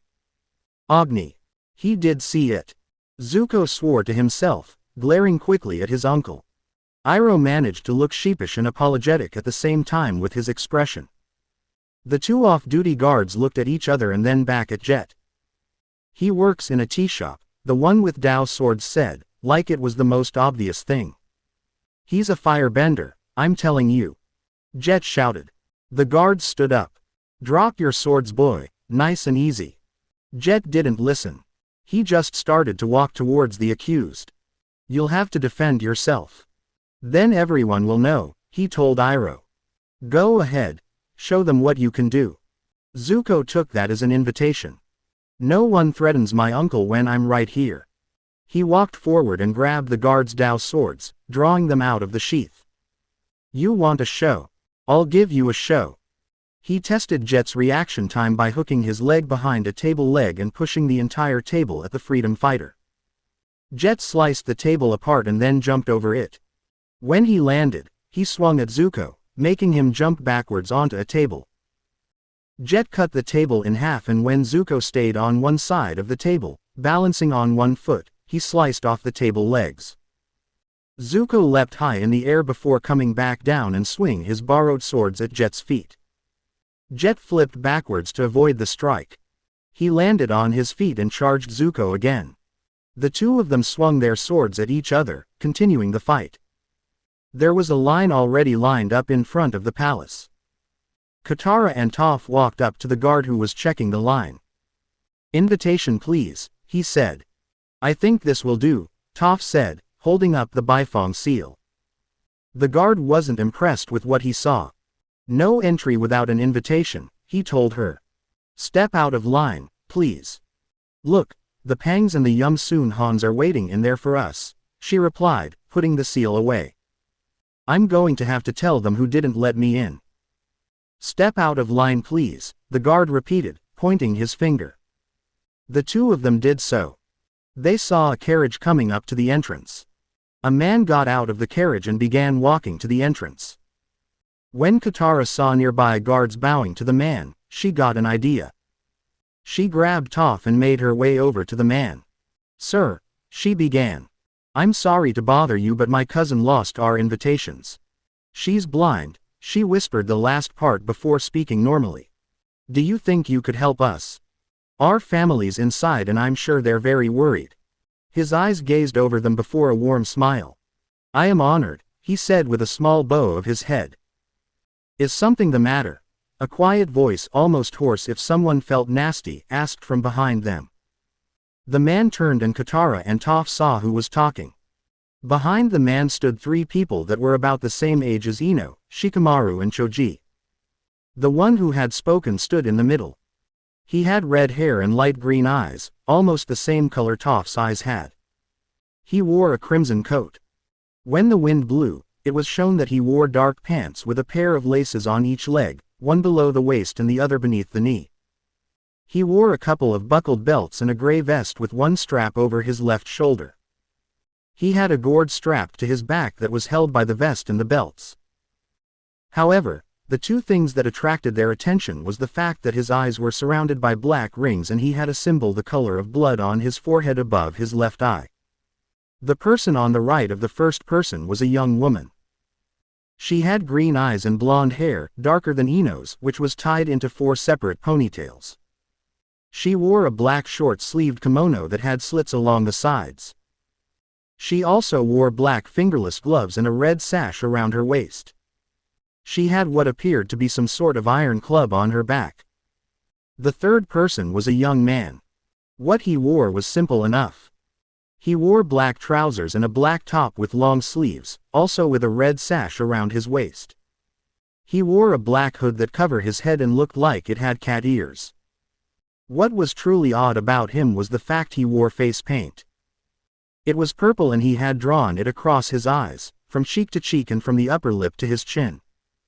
What caught their attention was the headband the woman wore and the hood the second man wore. Both the headband and the hood had the same kind of metal plate the Konoha shinobi had, but the symbol was not a leaf. Instead, it showed a symbol of an hourglass figure with a thin rectangle above it. Not at all, the man Katara had spoken to said. These two girls lost their invitations and have family waiting inside. They had asked for my help. Very well, the red-haired teenager spoke, like he was approving of what was happening. Let's get inside. People will start looking if we stay here, the woman said. She kept looking around, like she was expecting an ambush. Follow me, please, the man told them. He walked up to the guard, who bowed to him and let him pass. Katara and Toph were tempted to blow raspberries at the guard as they passed, but a simple look from the red-haired man discouraged them. Inside the palace ballroom, people stood together in groups and made small talk. In the center of the room was a long table, and at the end of the table sat a big, brown bear. The bear was eating everything in front of him, much to the disgust of the two men sitting beside the bear. "He's taking all the good stuff," the older man complained, wincing at the bear's eating habits. "Quiet. You don't know what I had to do to get seats this near the bear," the younger man hissed. The bear had then smacked away the food in front of him and leapt for the roasted meal in front of him, eating like an animal. A waiter came by with some food. "Excuse me, sirs," he told the two men. "But the Earth King wanted the bear near the best food. If you'll excuse me." He held the food under the bear's nose, getting his attention. Slowly, the waiter forced the bear back to the end of the table where his seat was by using the food's delicious smell. Once the bear was seated, the food was placed in front of him. "Here you are, sir," the waiter told the bear. "The Earth King wants the catering staff to tell you to mind your manners. So please be careful about how you eat. You wouldn't want the Earth King to be mad at you, would you?" The bear seemed to understand what he was saying, because he nodded and then ate the food in front of him with a little more care. The waiter walked away to continue his job. At the entrance, Katara and Toph had arrived with the man and the three others. "It's beautiful, isn't it?" the man asked the group. "By the way, I'm Long Feng. I'm a cultural minister to the king," he introduced himself to Katara and Toph. "I'm Kwa Mai," Katara introduced herself. "And this is Dumb," gesturing to Toph, who yanked on a string attached to Katara's headdress, making her wince in pain. "Now where is your family? I'd love to meet them." He looked around, trying to see if he could spot them. Katara took a quick look around, suddenly nervous. I don't see them right now. But I'm sure we'll find them soon." She grabbed Toph and started to walk away. "Thanks for all your help." When they looked away, he suddenly appeared in front of them. "Don't worry. As your escort, it would be dishonorable to abandon you ladies without finding your family first. We'll keep looking." Katara and Toph were in a pinch. They tried to think of a way out when the red-haired teenager spoke up. Perhaps they don't wish to appear incompetent to their family. Losing their invitations would qualify as incompetence, he said. Katara nodded in agreement, latching on to what he said. "Truth be told, sir," she said to Long Feng, "this is our first party where we were going to be treated as adults. That's why we were alone outside. If our parents discovered that we had lost our invitations, they'll say that we're still too immature for these kinds of parties. No kid wants to appear like that in front of their parents," the face-painted man said, sounding like he knew what that was like. "I understand, but I still must help you find them," Long Feng said. "We will simply tell your parents that you ran into me and we began to have a conversation." He continued walking in front of them and they followed. Aang, Momo and Sokka hid behind a lion statue, watching a side entrance. "Where are they?" Aang asked, as he and Sokka peeked out to look at the entrance. "Katara and Toph should have gotten there by now." "I don't know," Sokka said as they went back behind the statue. "They might have been held up.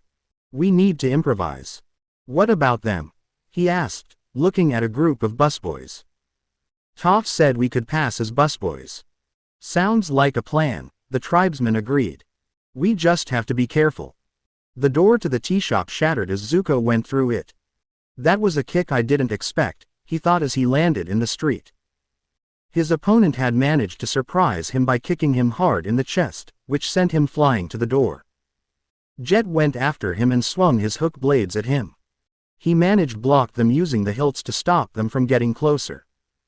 "You must be tired of using those swords. Why don't you go ahead and firebend at me?" asked Jet, trying to get to lose his temper. Does this rock-headed idiot realize he's fighting a Dao Blades master? He had been trained by Piandao. He knew how to handle swords.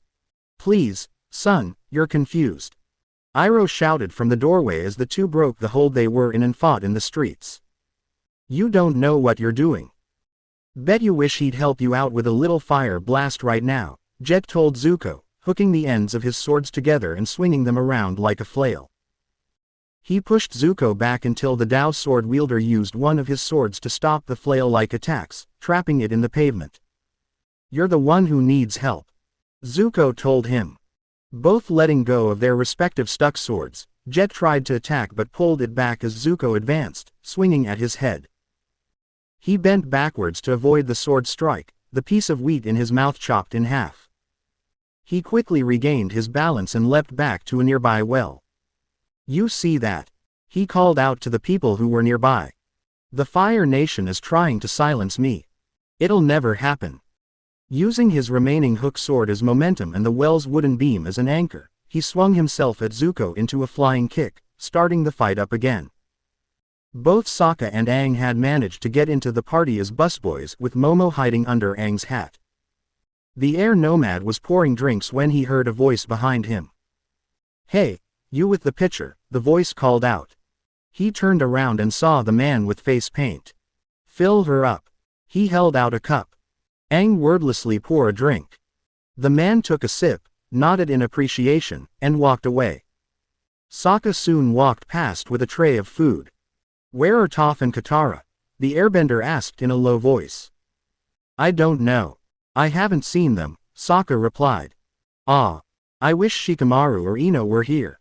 They'd be great at helping us find the Earth King. They knew how to do this kind of stuff. But they'd have more trouble fitting in than us, Aang replied, reminding him. They said so themselves. Yeah, I know. Just keep looking for the Earth King. I don't know what he looks like. Momo's tail began to wave in front of Sokka's face. You know, royal, flowing robe, fancy jewelry, he said as he grabbed the tail tightly and pulled it back down, making Aang's hat squirm. That could be anyone, Aang said as he looked out to the crowd. He saw a lot of people, but he didn't anyone who looked like the Earth King.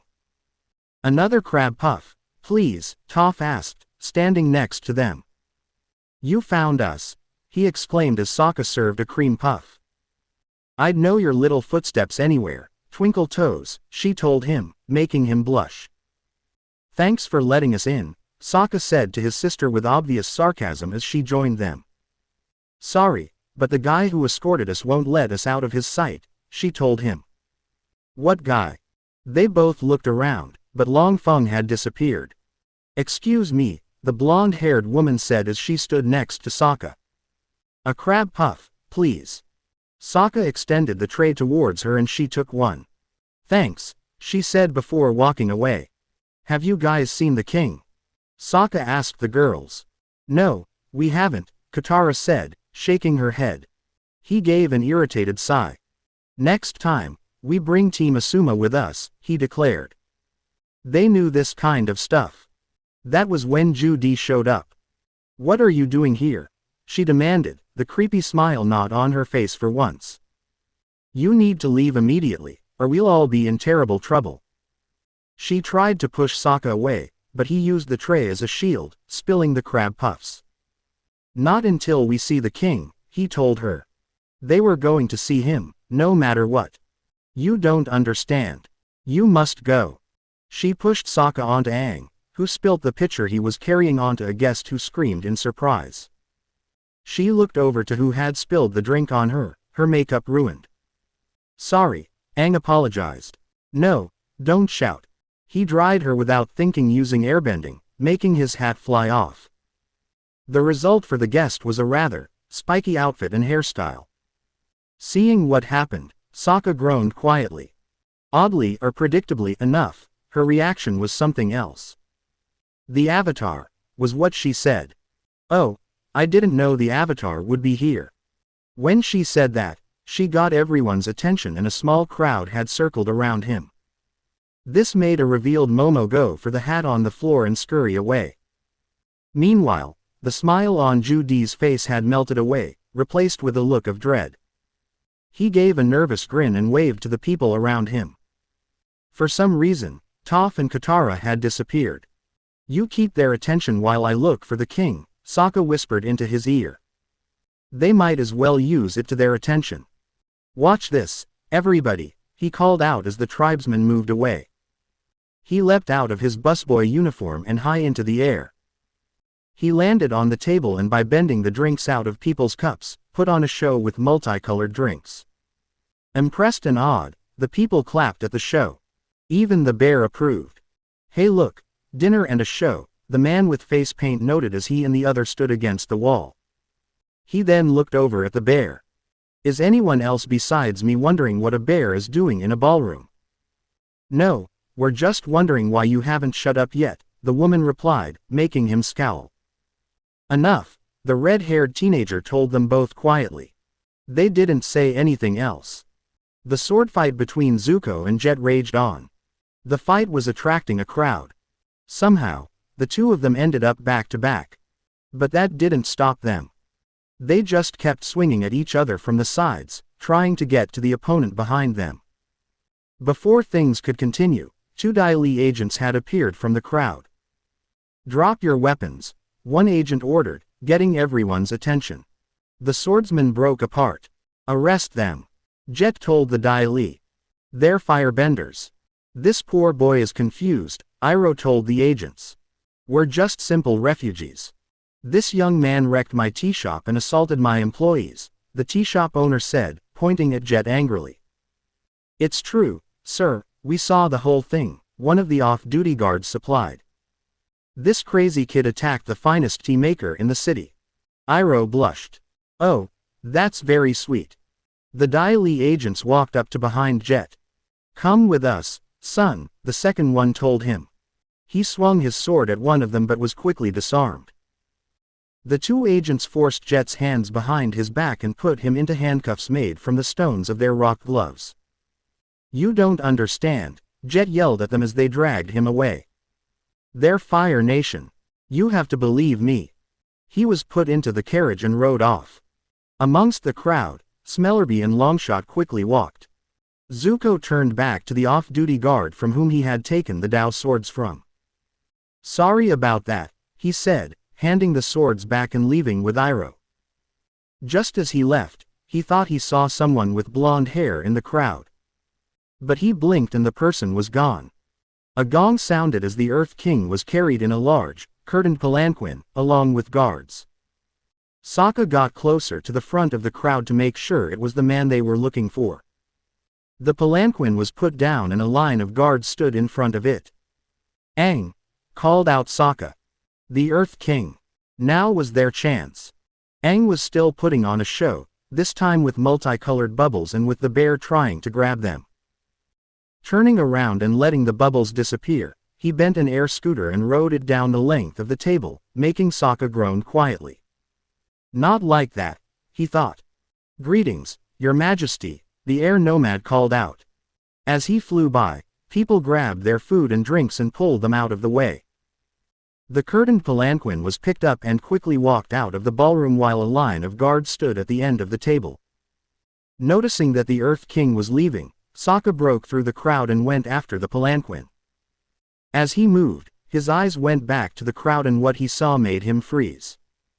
Naruto himself, in formal clothing, was just standing there in the crowd. When the blonde saw his gaze, he smiled and gave a little wave. Two Dai Li agents grabbed the tribesman at that point and took him out of the room. The same happened to Toph, Katara, and Momo. Aang reached the end of the table and made a dismount, but it wasn't the Earth King that greeted him, it was the man who escorted Katara and Toph. Avatar, it is a great honor to meet you, he said. I am Long Feng, Grand Secretariat of Ba Sing Se and head of the Dai Li. I would like to talk to you. Your friends will be waiting for in the library. He walked away. Aang got off the table and followed. Neither one noticed that three people also left the ballroom and who were also discreetly following them. The door to the library slammed shut, making it dark except for a pair of lights at the door and a heath behind Long Feng, which burned green fire.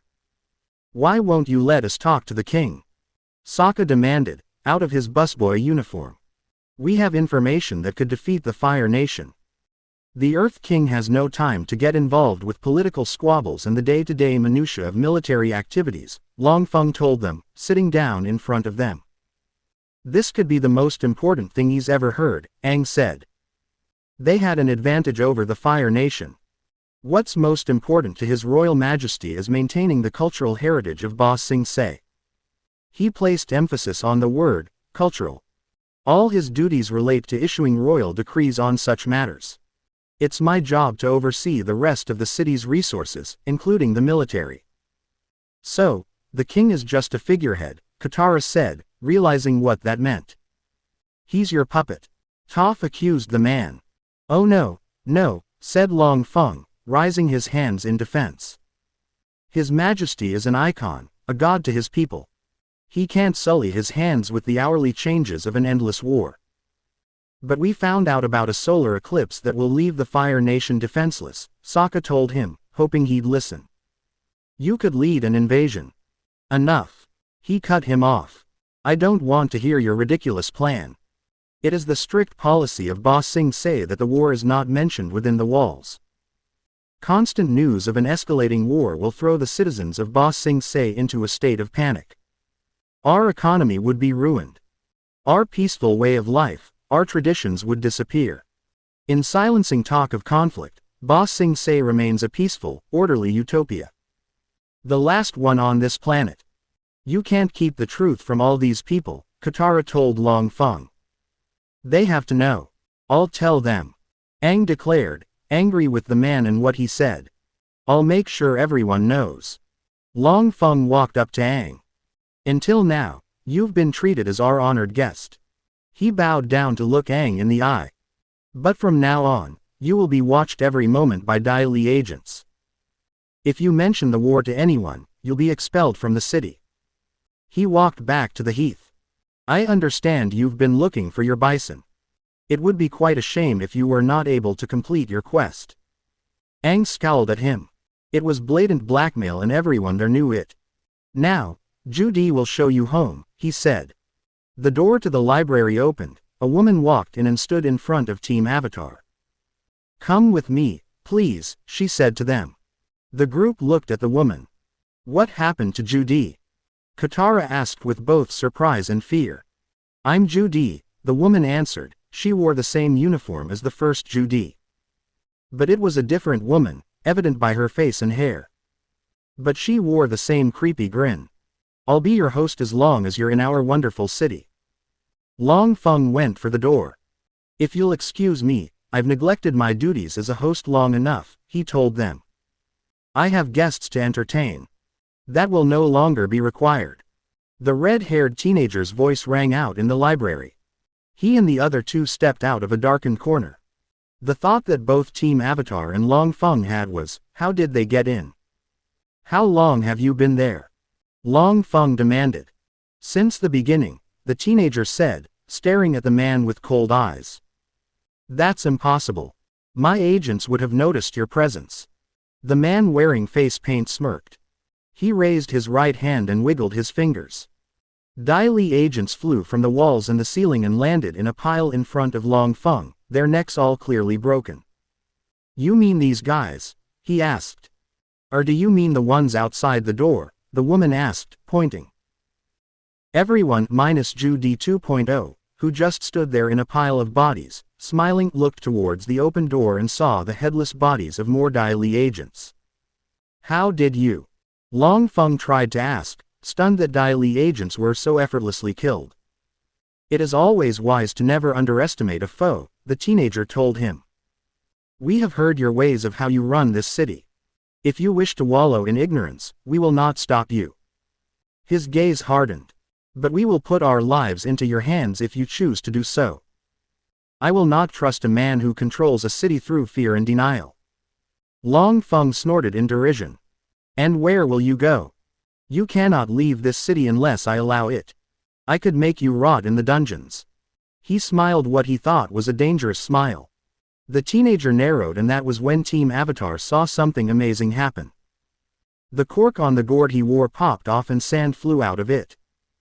The sand flew over to Long Feng, wrapped itself around his neck, and lifted him up into the air.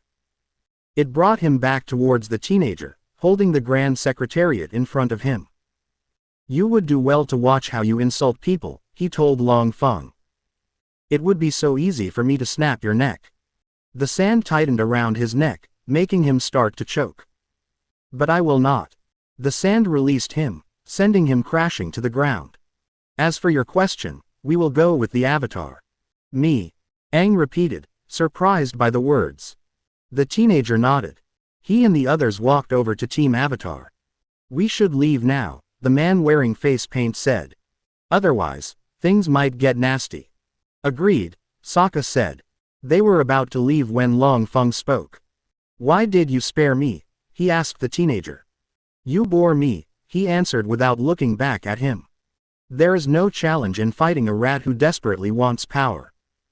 With that insult said, they left the library and the royal palace. Who are you guys? Toph asked as they made their way back to the house. It was a long walk, and they didn't have the carriage. But they wanted to get out of there, so they made it count. The people who pulled your rear ends out of the fire, the man with face paint answered, like it was completely obvious. That's who we are. That's not an answer, Toph declared. The people, few as there were on the street, looked at her when she shouted, but she ignored them. And your point is what, exactly? Will you knock it off? The woman said to him, completely exasperated by what he was doing. We are friends of friends, the teenager told Toph, his quiet voice somehow filling the air around them. That is who we are. That's even more cryptic, Katara said.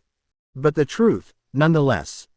The rest of the walk was silent as no one else had anything to say. The sky was dark, and the stars seemed barely visible against the lights the city had lit.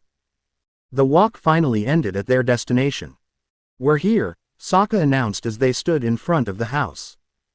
He walked in and saw that Team Asuma and Shu Yi were still up. So, how did the mission to talk to the Earth King go? Ino asked him as the others came in behind him. We botched it. Thoroughly and utterly botched it, he answered. Aquila padded over to him, pressing his weight to the tribesman's side. It couldn't have gone that bad, Shu Yi said. Well, we did learn that if we are going to do something like this again, Aang's not coming, he stated with absolute surety. Hey! Aang protested as he walked by. It wasn't my fault. You blew our cover so badly that there was no way we could about it, and because of that, we had to improvise, the water paragon told him. I panicked, he protested. Besides, you were the one who made spill the pitcher. You blow-dried that lady with airbending, ruining our cover. You should have gotten her a towel. And then you just went right up to the Earth King, scaring him away. The two of them scowled at each other before Aang finally looked away. We did learn something else, Toph said as she sat down on the floor. We learned that the Earth King is a puppet. The real power is with Long Feng and the Dai Li. She started to take the stuff in her hair out. She felt like a doll and she hated it. On the upside, we made some new friends, Katara said as she did the same. She looked back outside the door and that the people she was talking about were still outside. Aren't you going to come in? She asked. The three people entered the house.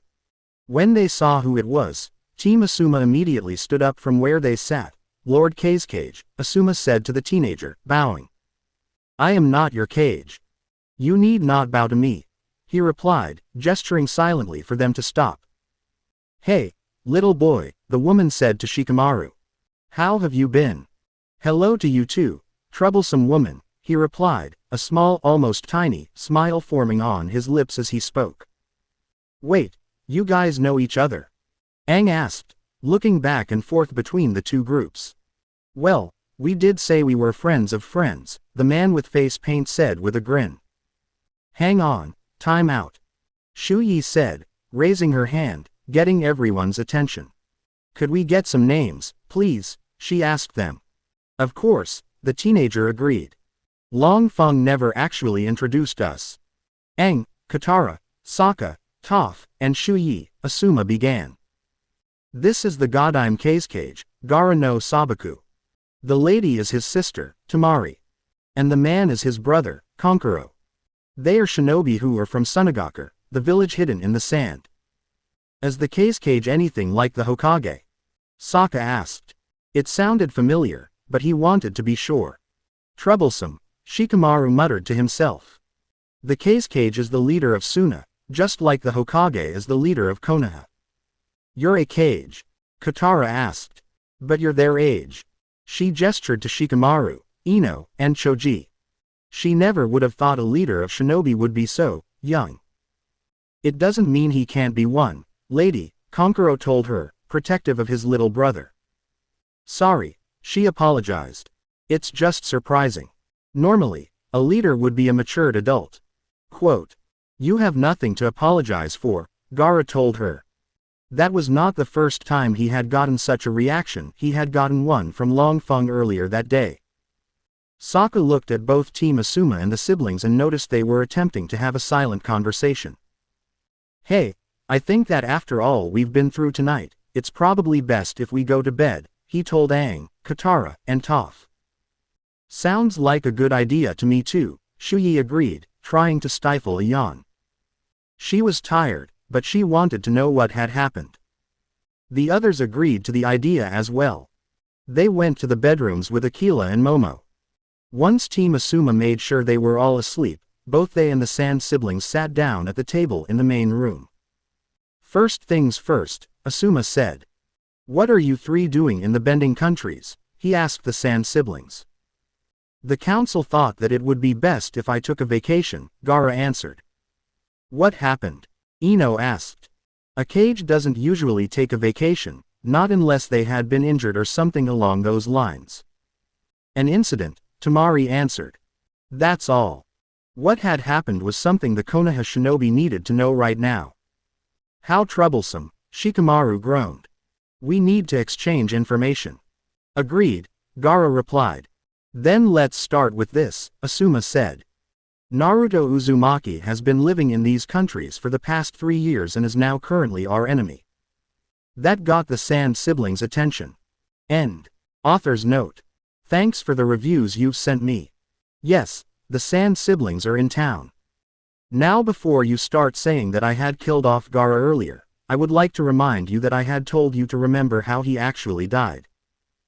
He died after the Akatsuki extracted Shukaku from him and was revived by Chiyo at the cost of her own life.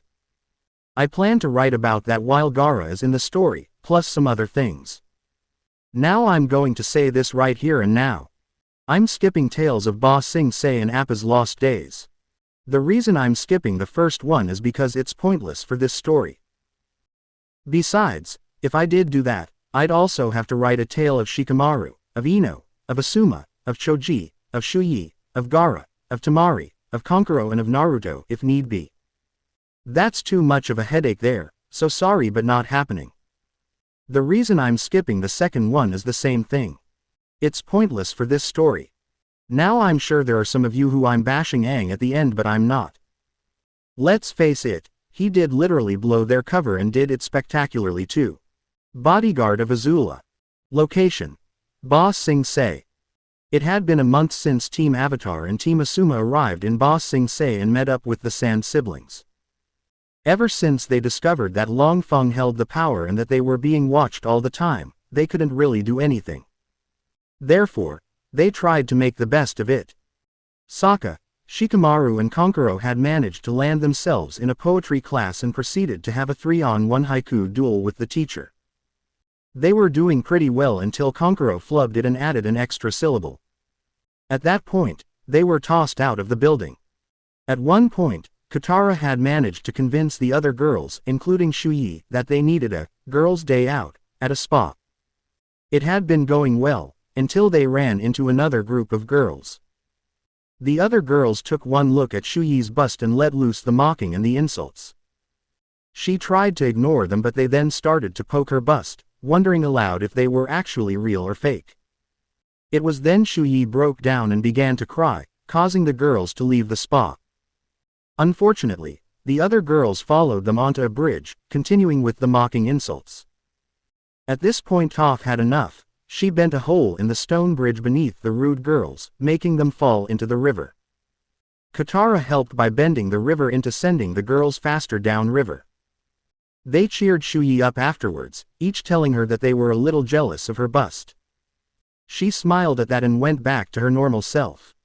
Aang, Gaara, Asuma and Choji also got into a little adventure of themselves. As they walked around the city, they came across a zoo that had seen better days. After listening to the zookeeper, Aang had the brilliant idea to let all the animals out and did so even when Asuma and Choji said it was a bad idea. Gaara just stayed silent. The result was rampant chaos throughout the city. The animals caused trouble everywhere and caused people to panic, especially a certain cabbage merchant who was about to scream his trademark complaint and then just gave up. After some initial confusion, Aang managed to herd the animals outside the city and into the farmlands. Once out there, he quickly bent stone walls up from the ground and made a new, spacious zoo. Although some house pets were caught in the zoo, they were quickly brought out and people enjoyed the new zoo. Aang still got smacked upside the head 3 times in a row for the boneheaded move he made. For the day and a half, he had a bright red handprint on the back of his head. However, it wasn't all just fun and games. Sokka and Shikamaru had almost literally torn the library of Ba Sing Se apart, trying to find something that could help them get around Long Feng's power. While covering different sections of the library, Sokka had an encounter with Naruto. Flashback. Spirits take it. Sokka swore as he slammed a book down on a table. He was glad there was no one nearby to hear his outburst. There has to be a way to get around Long Feng's control. He had been poring through books on the laws of Ba Sing Se, yet he couldn't come up with anything that he could actually use. Perhaps you've been thinking about it the wrong way, Naruto's voice came from behind him. He whipped his head around to see the Fire Nation Paragon leaning against a wall, reading a book. He looked completely at ease, like nothing was wrong. How did you get in? He hadn't heard the guy walk up behind him. Same way as you, through the front door, the blonde answered. He walked over to the table where Sokka was sitting and sat down, closing the book. What's stopping me from calling Shikamaru? Sokka asked, his eyes drifting to his boomerang lying on the table, off to the side. Eyes up here, Sokka, Naruto told him, getting his attention. What's stopping you from calling for Shikamaru is the fact he's on the other side of the library, and if he's called, the only thing he'll find is you on the ground unconscious. Besides, I just want to talk. We have nothing to talk about. They were on opposite sides of the war. By rights, they should be at each other's throats. As a matter of fact, we do, the blonde replied just as firmly. We've both seen the level of corruption in this city and we both know who's responsible for that. Well, we can't exactly create a revolution in the streets, Sokka replied with dry sarcasm. We'd be arrested by the Dai Li, companions of the Avatar or not. And he was sure the man would enjoy locking them up and throwing away the key. And therein lays your problem, Naruto told him. Long Feng controls the Dai Li and as such, holds the power of the city. But your problem can also be your solution. What? What in the name of you did the blonde mean by that? Look at it like this. What would happen to Long Feng if his control of the Dai Li were taken away? It's food for thought. He stood up from the table and began to walk away. Why are you doing this? Sokka asked him. Why are you helping me? It didn't make any sense. He stopped and turned back to face him. The corruption in Ba Sing Se needs to be destroyed. How it's destroyed is up to you. He walked away from the table, whether to go deeper into the library or to leave, Sokka didn't know. Turning his attention to the books in front of him, the tribesman noticed that the book Naruto had been reading was still on the table. Picking it up, he noticed that there was a piece of paper sticking out of the book. Turning to the page that had the paper, he read the page and his eyes widened. End flashback. Ever since then, Sokka had an ace in the hole against Long Feng and the Dai Li. However, due to his paranoia, which was justified, that the Dai Li would find out, he kept the ace secret. Only he knew what it was. But he did tell the others about his encounter with Naruto. This led to Team Asuma trying to track down Naruto in the city.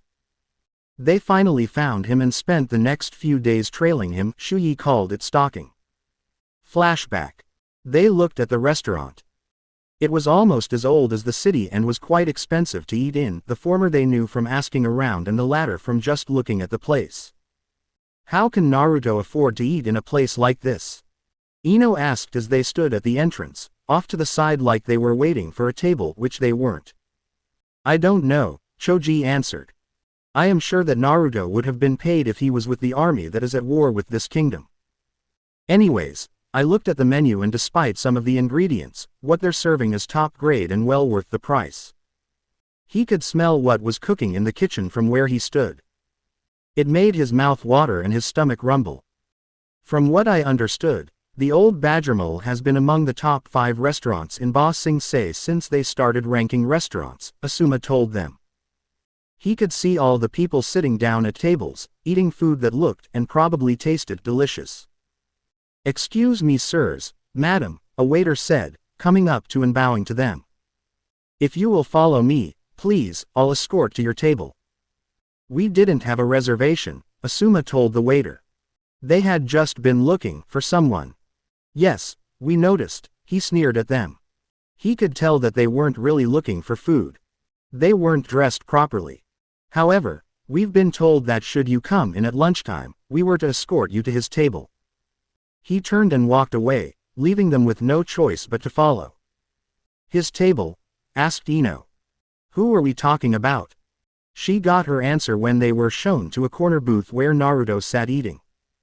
They are here, sir. Thank you. Naruto gave the waiter 4 gold pieces. The waiter took the tip, bowed and walked away. Team Asuma just stared at him as he ate. Quote ellipsis. I took the liberty of ordering food for you 4. He finally told them, looking up at them. Please sit. They did so. What are you doing here, Naruto? Asuma asked, sitting across from the blonde. You know what Asuma-sensei meant, Naruto, Shikamaru told him. What are you doing in Ba Sing Se? What do you think I'm doing? He asked back with a smirk on his face. I don't know. The other members of Team Asuma were surprised. Shikamaru admitting that he didn't know was not something they didn't want to hear. It made them feel like they didn't have an advantage. Before anyone could say anything else, the food for Team Asuma had arrived. Ino was the first to try what was in front of her, lifting a piece of the meal up and placing it in her mouth. This is good, she declared. Choji took a bite. She's right, he agreed. He had never tasted anything like this before in his life. The old Badger Mole has been around for quite some time, Naruto told them, sounding like he was amused by it all. I think that they wouldn't keep bad recipes around. Naruto, why would you help us out? Asuma asked, having not touched by his food. You and your princess have been trying to take Aang for a while now. Why would you just turn around and help us? He looked at the Jonin with a neutral expression. I didn't help you. I helped Sokka. Ino scoffed. Right, you helped Sokka. He won't even tell us what he discovered. That had severely annoyed both her and her team. Why wouldn't tell them that information? That was smart of him, the blonde said, praising the tribesman. If he had told you guys, odds are the Avatar would have either said that they go straight for the Earth King right away or would have blabbed the secret where Dai Li could hear him. Aang's not that bad, Choji defended the air nomad. Really? Asked Naruto. From what I saw in the ballroom, he decided to fly right up to the Earth King, despite being undercover, on that little air ball for the whole world to see. If he was a Konoha shinobi and he pulled something like that, he would have been severely punished. Or have standards changed since I left? He eyed the team from Konoha. Don't get so high and mighty, Naruto. You would have done the same thing, Ino accused him. He had been quite the loudmouth when they had been younger, which had surprised her, and the rest of them, to discover that he wasn't like that anymore. You have a point, Ino, but I knew when I need to keep my mouth shut. In case all of you have forgotten, I had to change my behavior and habits when I joined this war. He threw a look at her. I also knew what the word, undercover, meant, something he doesn't. Why do you hate Aang? Shikamaru asked him. What did he do that earned your distaste? Naruto looked away from them and focused his eyes on the nearby wall. It's not so much what he did as it's what he is. I don't hate Aang. I may dislike him, but I don't hate him. I hate the Avatar. Aren't they the same thing? Choji asked. No, Aang's just a little brat. The Avatar is a title. Look at the people in this restaurant. He turned his gaze on the rest of the old Badgermole and they did the same.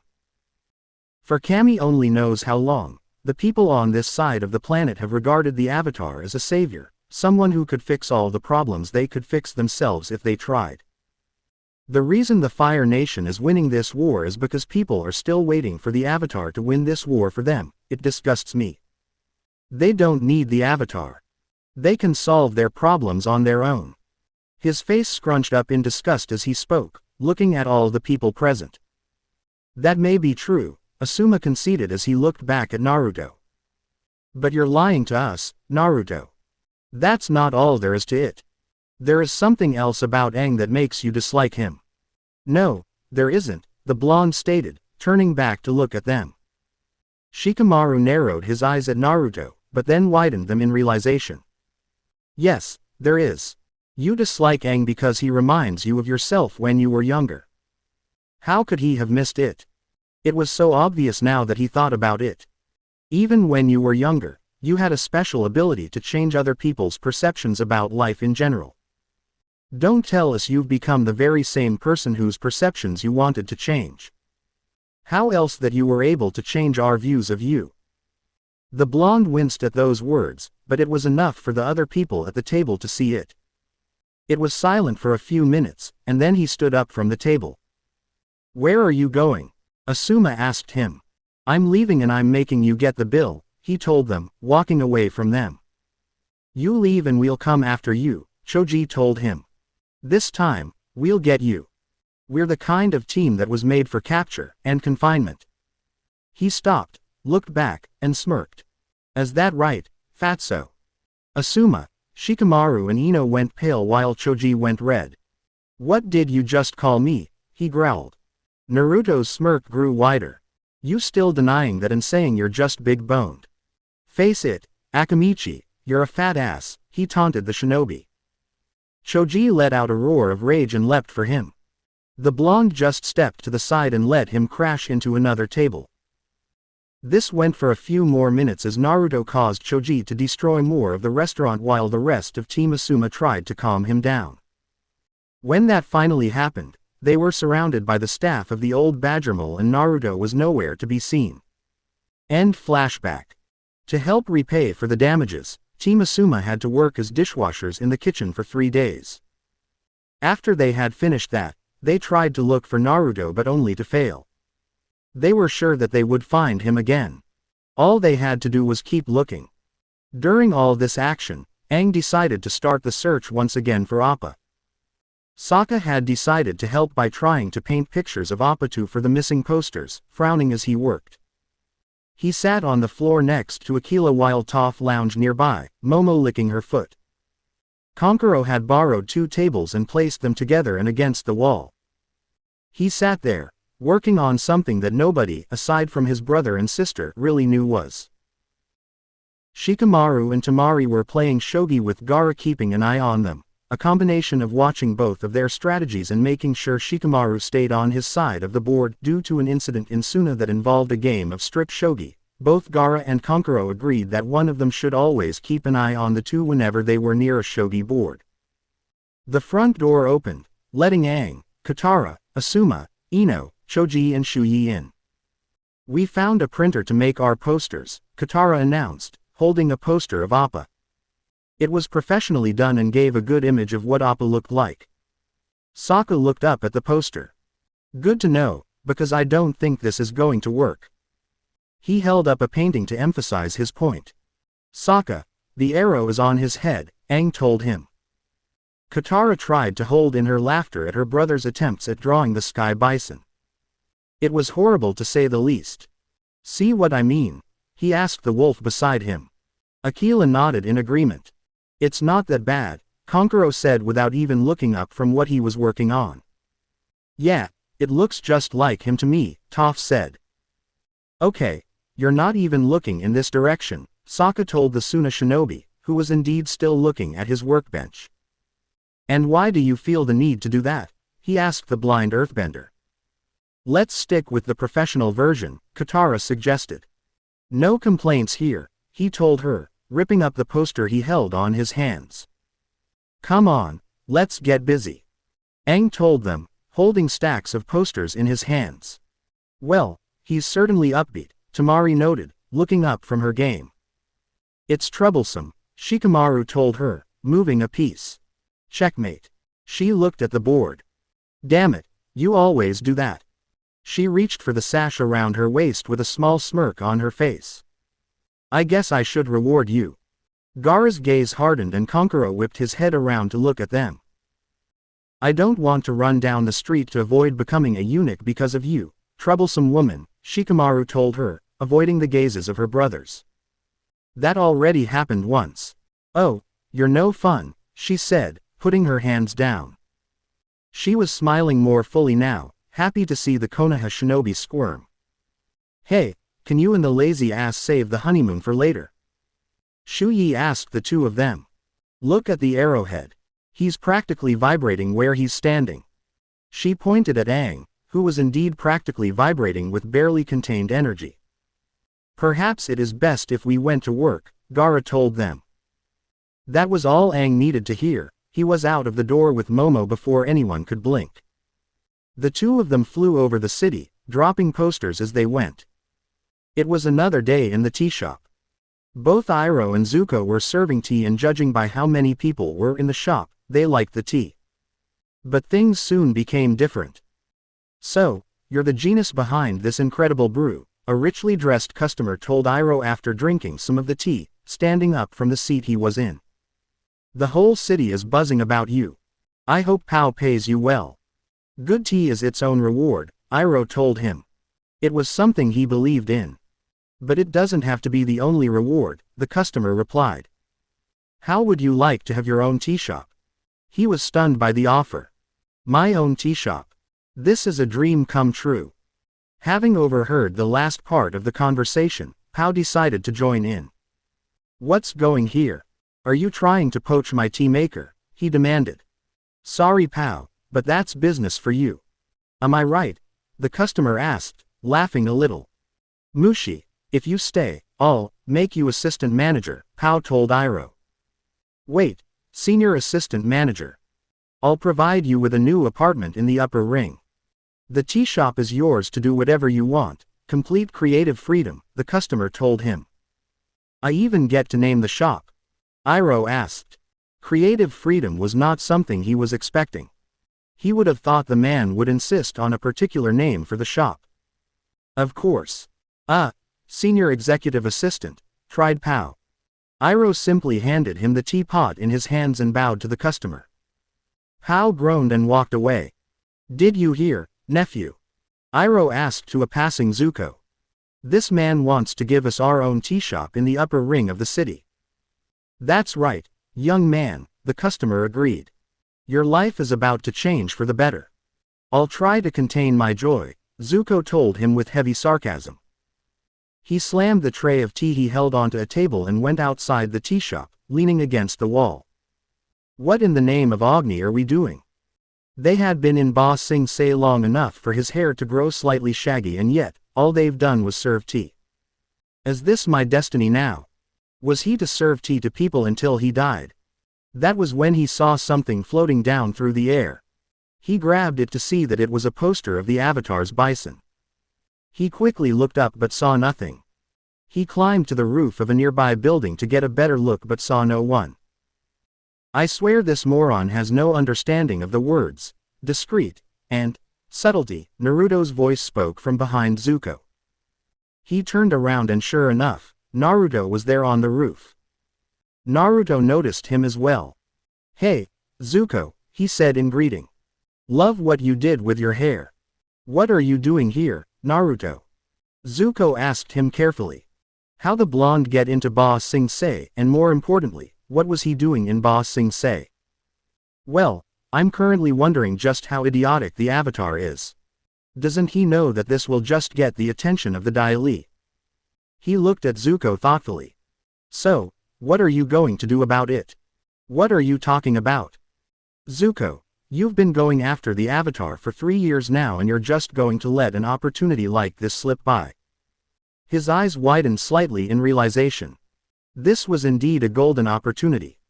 If there were posters that were giving information about the Avatar's bison, it must mean that the Avatar was here, in Ba Sing Se. But he knew he could say that to Naruto, certain that he would somehow report it to Azula. What I do is none of your concern, he finally said. Hey, it's your choice. It just seems like you've been given an easy chance to capture the Avatar. All you have to do is get the Sky Bison, the blonde shrugged. Well, do what you want to do. He walked over to the edge of the roof and stepped off, falling to the ground.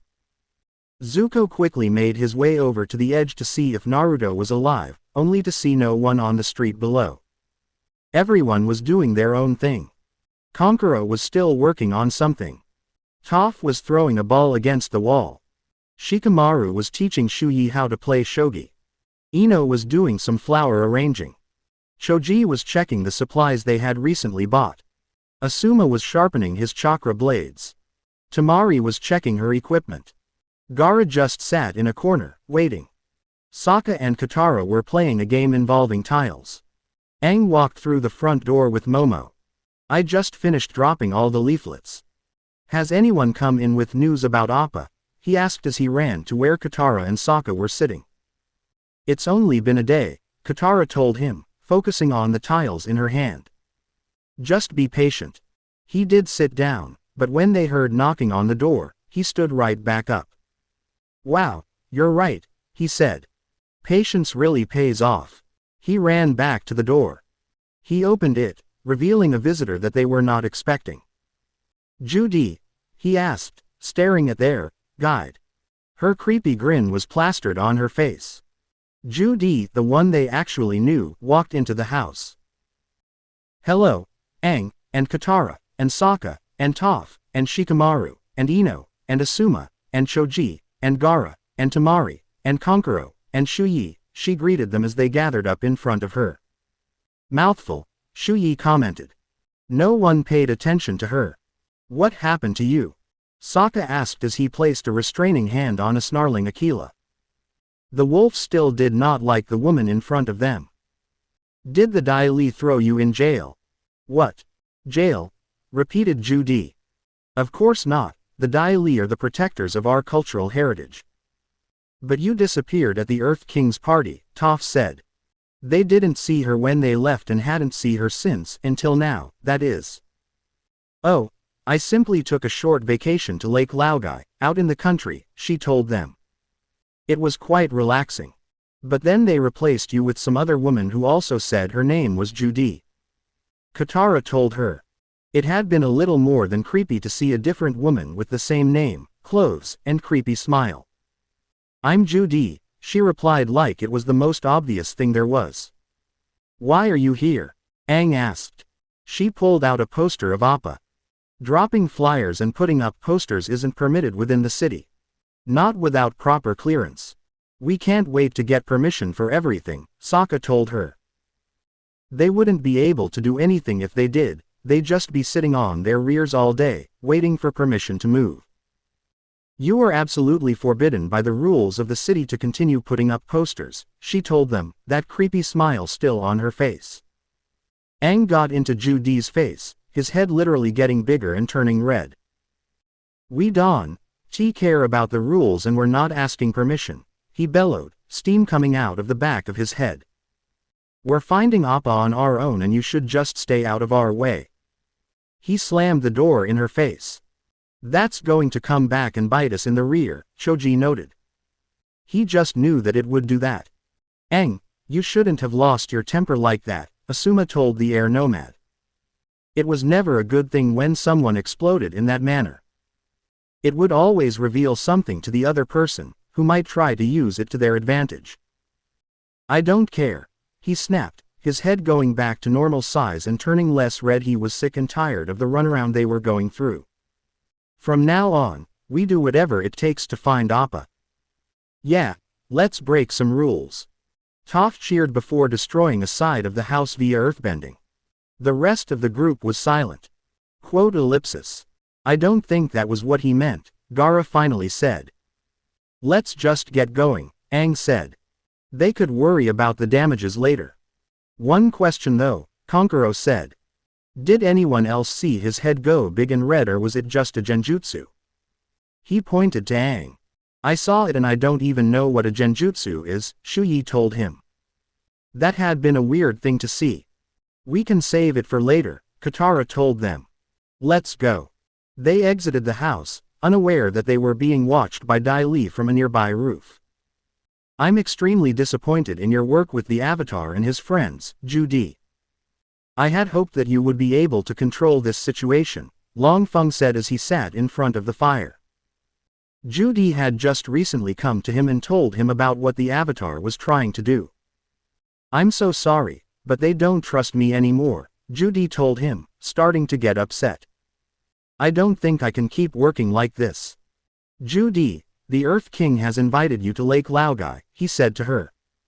Her eyes dilated at those words. I am honored to accept his invitation, she said without emotion. Good, now go await further orders. She left the room. He stood up and stared into the fire.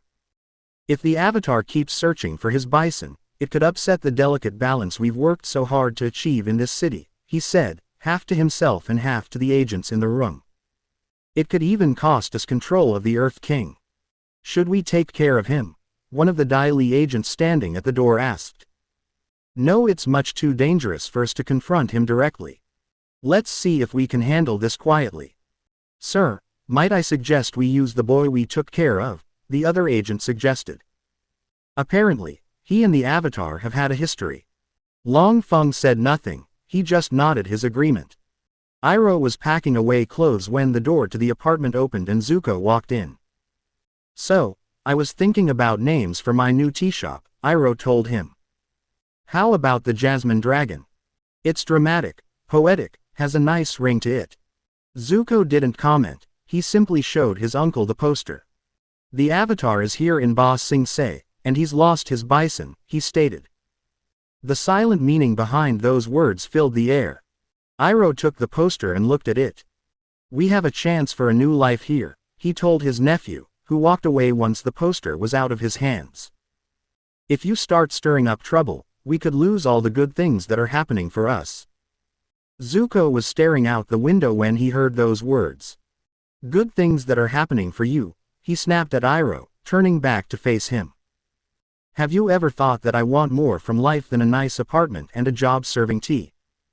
There is nothing wrong with a life of peace and prosperity, his uncle replied. I suggest you think about what it is that you want from your life and why. I want my destiny, he said, walking away. What that means is up to you. Iroh then had another idea for the tea shop. The tea weevil. No, that's stupid. They put up posters of Appa along the walls. We'll split up to cover more area, Sokka decided. Toph, you should come with me. He told the blind earthbender. Why?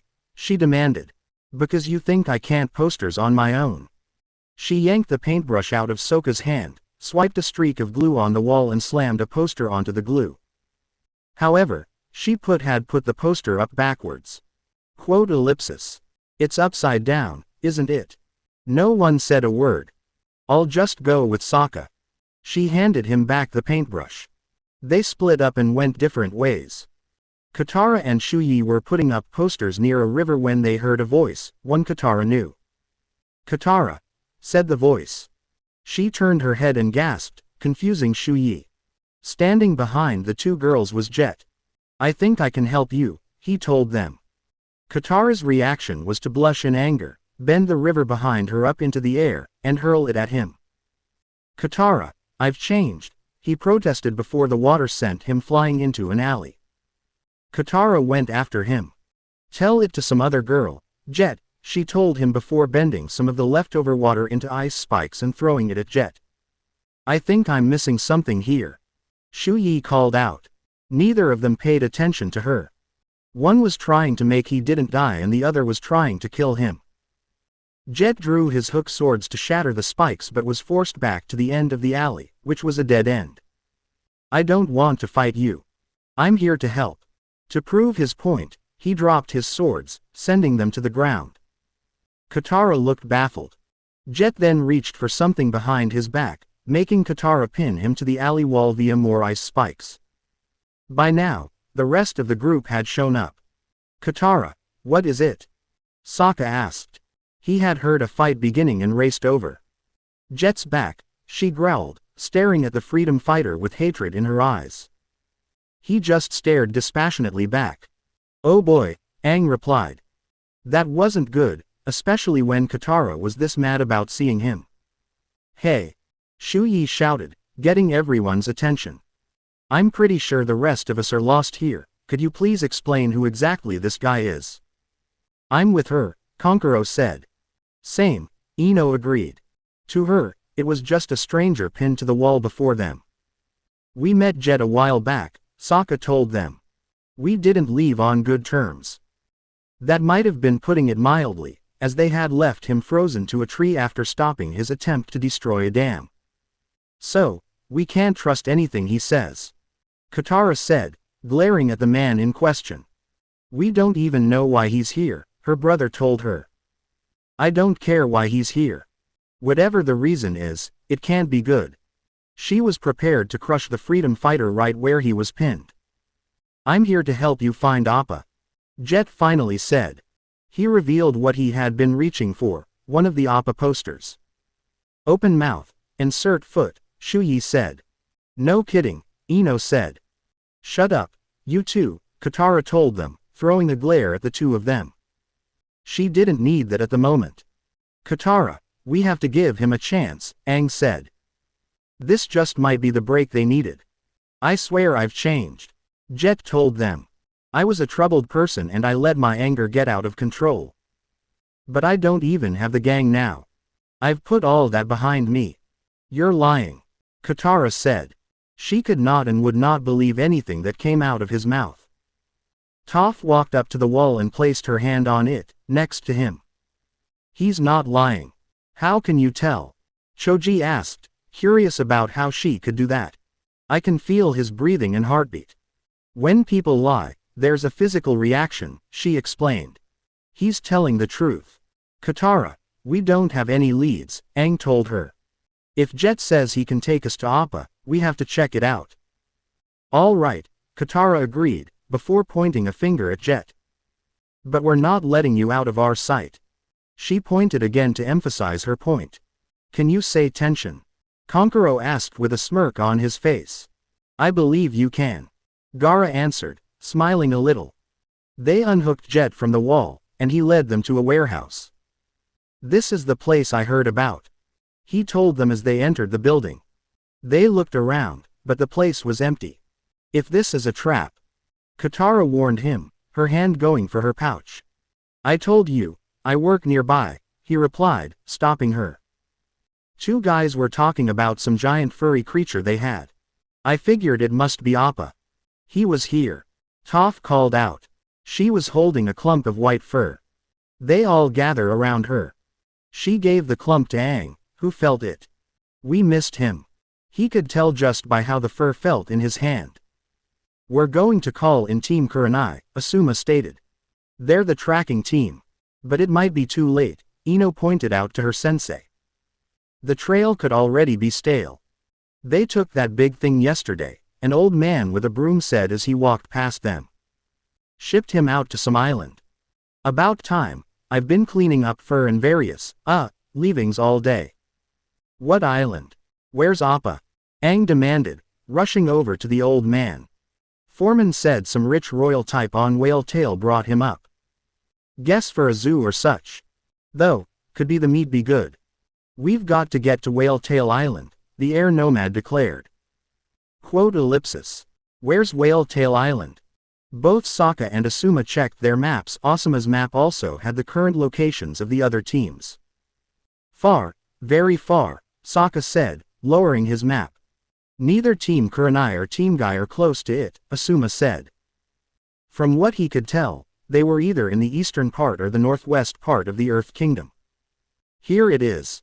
Sokka pointed to Whale Tail Island on his map, laying it on the floor. It's near the South Pole, almost all the way home. Aang, it'll take us weeks just to get to the tip of the Earth Kingdom, Katara told the air nomad. And then we'll need to find a boat to get to the island. I don't care. We have a chance to find Appa. We have to try. Must be nice to visit an island, the old man said aloud. I haven't had a vacation in years. Don't you have some more hair to clean up? Katara asked him, irritated that he was interrupting them. There's no need to be rude, Choji told her. She ignored him. Shuffle on, I get ya, the old man replied as he kept walking. No more need for old Sweepy. You're right, Aang, Katara said to the airbender. Right now our first concern has to be finding Appa. We can come back when we have him. Alright, let's get moving, Sokka told them, both he and Aquila taking the lead. I'll come with you, Jet told them as they started to leave the warehouse. We don't need your help. Katara vehemently replied.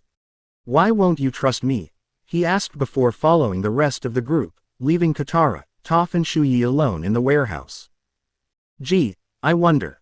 Like she was ever going to forget what had happened the first time they had met. Was this guy your boyfriend or something? Toph asked her. What? No, she protested. Why would she even think that? I can tell you're lying, the earthbender said in a sing-song voice. Even I can see that, Shuyi said, a big smirk forming on her face. You know what this means, princess. We're going to have to fish for details later. Katara just walked out of the warehouse. They made their way down the street, not really paying attention to the few people who were passing them. We can take the train to the wall but then we'll have to walk, Sokka said. Don't worry. On the way back, we'll be flying. Aang told him. We still have to figure out a way to get the three of us out without Longfeng finding out, Tamari said, gesturing to herself and her brothers. We'll worry about that when we get there, he replied. He was simply happy to be a trail that would lead them to Appa. We're finally leaving Ba Sing Se. Worst city ever, declared Toph. However, things did not go as they had planned. Jet, cried Smellerby as she and Longshot came out of a nearby side street. That single word made everyone stop in their tracks. I thought you said you didn't have your gang anymore. Katara told Jet when she heard Smellerby. I don't, he replied as he turned around, only to be hugged by Smellerby. We were so worried, she said. How did you get away from the Dai Li? The Dai Li, repeated Katara, a shocked expression appearing on her face. I don't know what she's talking about, Jet said in protest. He got arrested by the Dai Li a couple of weeks ago. We saw them drag him away. Smellerby explained as the others gathered around. Why would I be arrested? I've been living peacefully in the city. He vividly remembered coming into the city, finding a job, and not causing a fuss about anything. He knew that was what happened. Toph knelt to the ground between them, placing her hand on it. This doesn't make any sense, she announced. They're both telling the truth. That's impossible, Katara said. One of them had to be lying. Nothing is impossible, Gaara told her. He knew that from experience. Gaara's right, Sokka agreed, figuring out the truth. Toph can't tell who's lying because they both think they're telling the truth. Jet's been brainwashed. That's crazy. It can't be. Jet denied. He then noticed that everyone was beginning to enclose upon him. Stay away from me. They didn't listen. It was dark outside, and everyone was in their own home. A Dai Li agent walked down the street, patrolling the city. Out of my way, Skinny, a voice declared behind him. The blue spirit ran by, shoving the agent out of the way. Watching him turn into an alley, the agent gave chase. When he came to the front of the alley, he saw the blue spirit standing in the middle of the alley, swords drawn and obviously expecting a fair fight. The agent launched one of his rock gloves at the blue spirit's chest, making a hole and launched the other at the spirit's head, knocking clean off. As the head landed, it was revealed that it was only a dummy. Huh? The agent asked before feeling a sword at his neck. If you don't want to end up like him, you'll do what I'll say, the blue spirit threatened the agent as he stood behind him. They took Jet to a building where the Dai Li would not go looking for them. To ensure that they didn't get sneaked up on, Momo and Aquila stood outside and kept watch. The Dai Li must have sent Jet to mislead us. And that janitor was a part of their plot too, Katara said. This is becoming a drag, Shikamaru said to himself. Just pay attention, little boy, Tamari told him. I bet they have Appa here in the city, Aang said, thinking it over. Maybe he's in the same place they took Jet. Where did they take you? He asked Jet, who was sitting in a chair. Nowhere, answered Jet. I don't know what you're talking about. He knew that he had been in the city and living peacefully. He didn't know anything about the Dai Li. We need to find a way to jog his real memories, the air nomad muttered. That was probably the only way they were going to get anywhere. Ino, get to work, Asuma ordered his student. Understood. Everyone, give me some room. They did as they were told. Shintenshin no Jutsu, mind-body switch technique, she said, her hands flashing through the hand seals. The first thing she saw in his mind as she tried to work the memory block out was the memory of his home burning to the ground. He was a child and could do nothing as he watched his family burn to death, their screams still reaching his ears. No, he screamed, lurching forward and sending Ino back into her own body. It's too painful, don't ever do that again, he all but yelled at her. Ino, are you okay? Choji asked, concerned for his teammate. Yeah, I'm fine, she said, getting up from where she fell. I'm just surprised that a guy who doesn't know anything about chakra was able to push me out. It must have been quite the powerful memory for him to do such a thing. Were you able to get into his memories? Shikamaru asked. She shook her head. Not fully, I only managed to loosen the grip of the memory block, but I don't think he'll let me in again. Maybe this will help. Katara walked behind Jet, bent water out of her pouch and held it to his ears, trying to heal his mind. Ino walked up to him and repeated her jutsu, going into his mind again. He sat there, looking at the floor. His vision began to get blurry, so he tried to look up. When he did, he saw the floor give way to water and saw a man standing on the water. Before he could get a good look at the man, he disappeared under the water. What he saw next were only flashes. He saw an underground tunnel and a Dai Li agent with a light circling around him. They took me to a headquarters under the water, he said as he opened his eyes. Like a lake. Wait. Sokka said as he remembered the last conversation with Judy. Remember what Judy said? She said she went on vacation to Lake Laogai. That's it. Lake Laogai, said Jet as he stood up. Now we know where to go. Aang said. We should head for the monorail and make our way to the lake, Asuma told them. That was going to be the fastest way to get there. It'll take us some time to get there, Gaara said. We should rest once we get to the lake area and we begin our search in the morning. It was a sound idea, one they all agreed with. As they made their way to the monorail station and took it out to the closest station to the lake. They found a nearby inn and went to sleep. They practically had to knock out Aang because he couldn't go to sleep and kept everyone else up. They had a quick breakfast and then made their way to the lake. So, where's this secret headquarters? Sokka asked. All he saw was a lake. Under the water, I think, Jet answered, scratching his head. The memory he had now was a bit fuzzy. So how will we get in? Shu Yi asked. I'm hoping you're not thinking about having a swim out into the middle of the lake and then dive. Why? Are you afraid of water? Tamari asked her. It's not exactly easy to swim with these. She pointed to her breasts. There's a tunnel right there near the shore, Toph told them, pointing to the spot.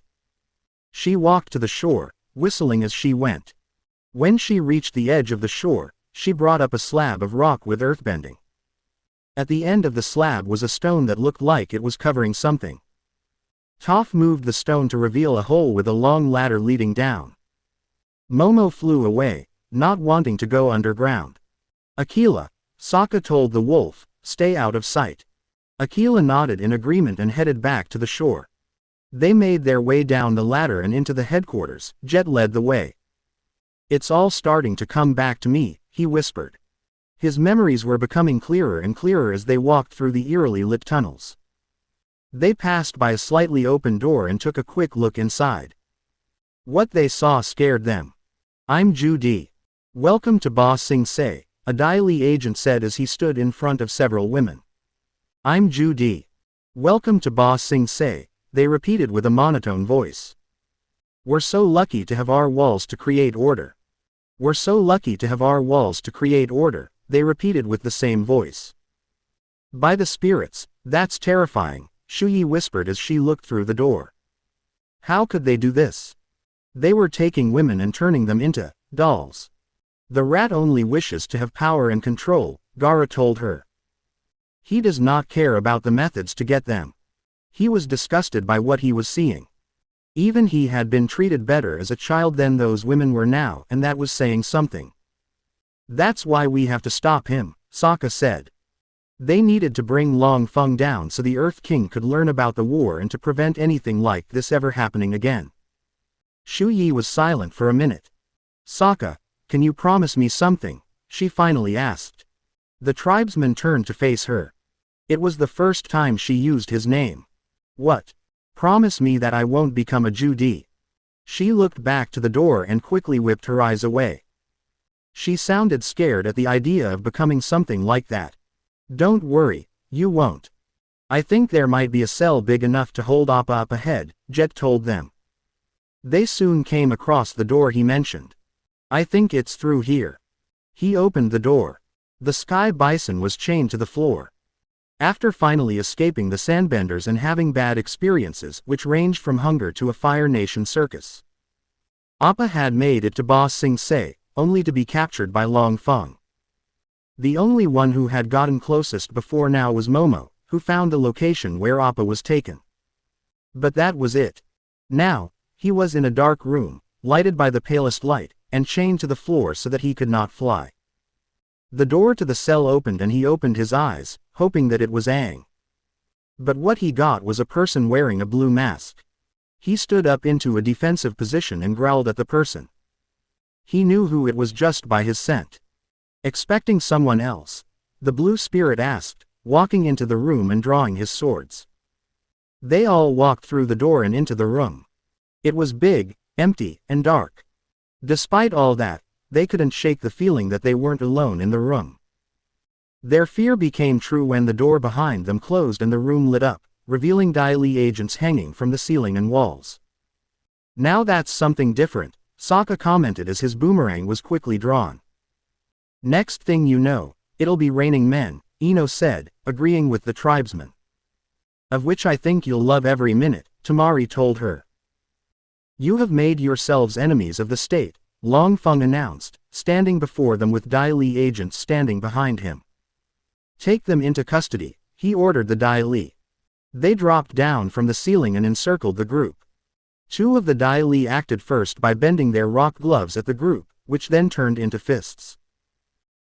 Toph shattered the gloves by earthbending them, which allowed Tamari and Konkoro to get in close and take them down. Konkoro knocked the legs from underneath the one he was fighting while Tamari used her folded-up fan as a club, knocking two more Dai Li agents unlucky enough to get closer to her.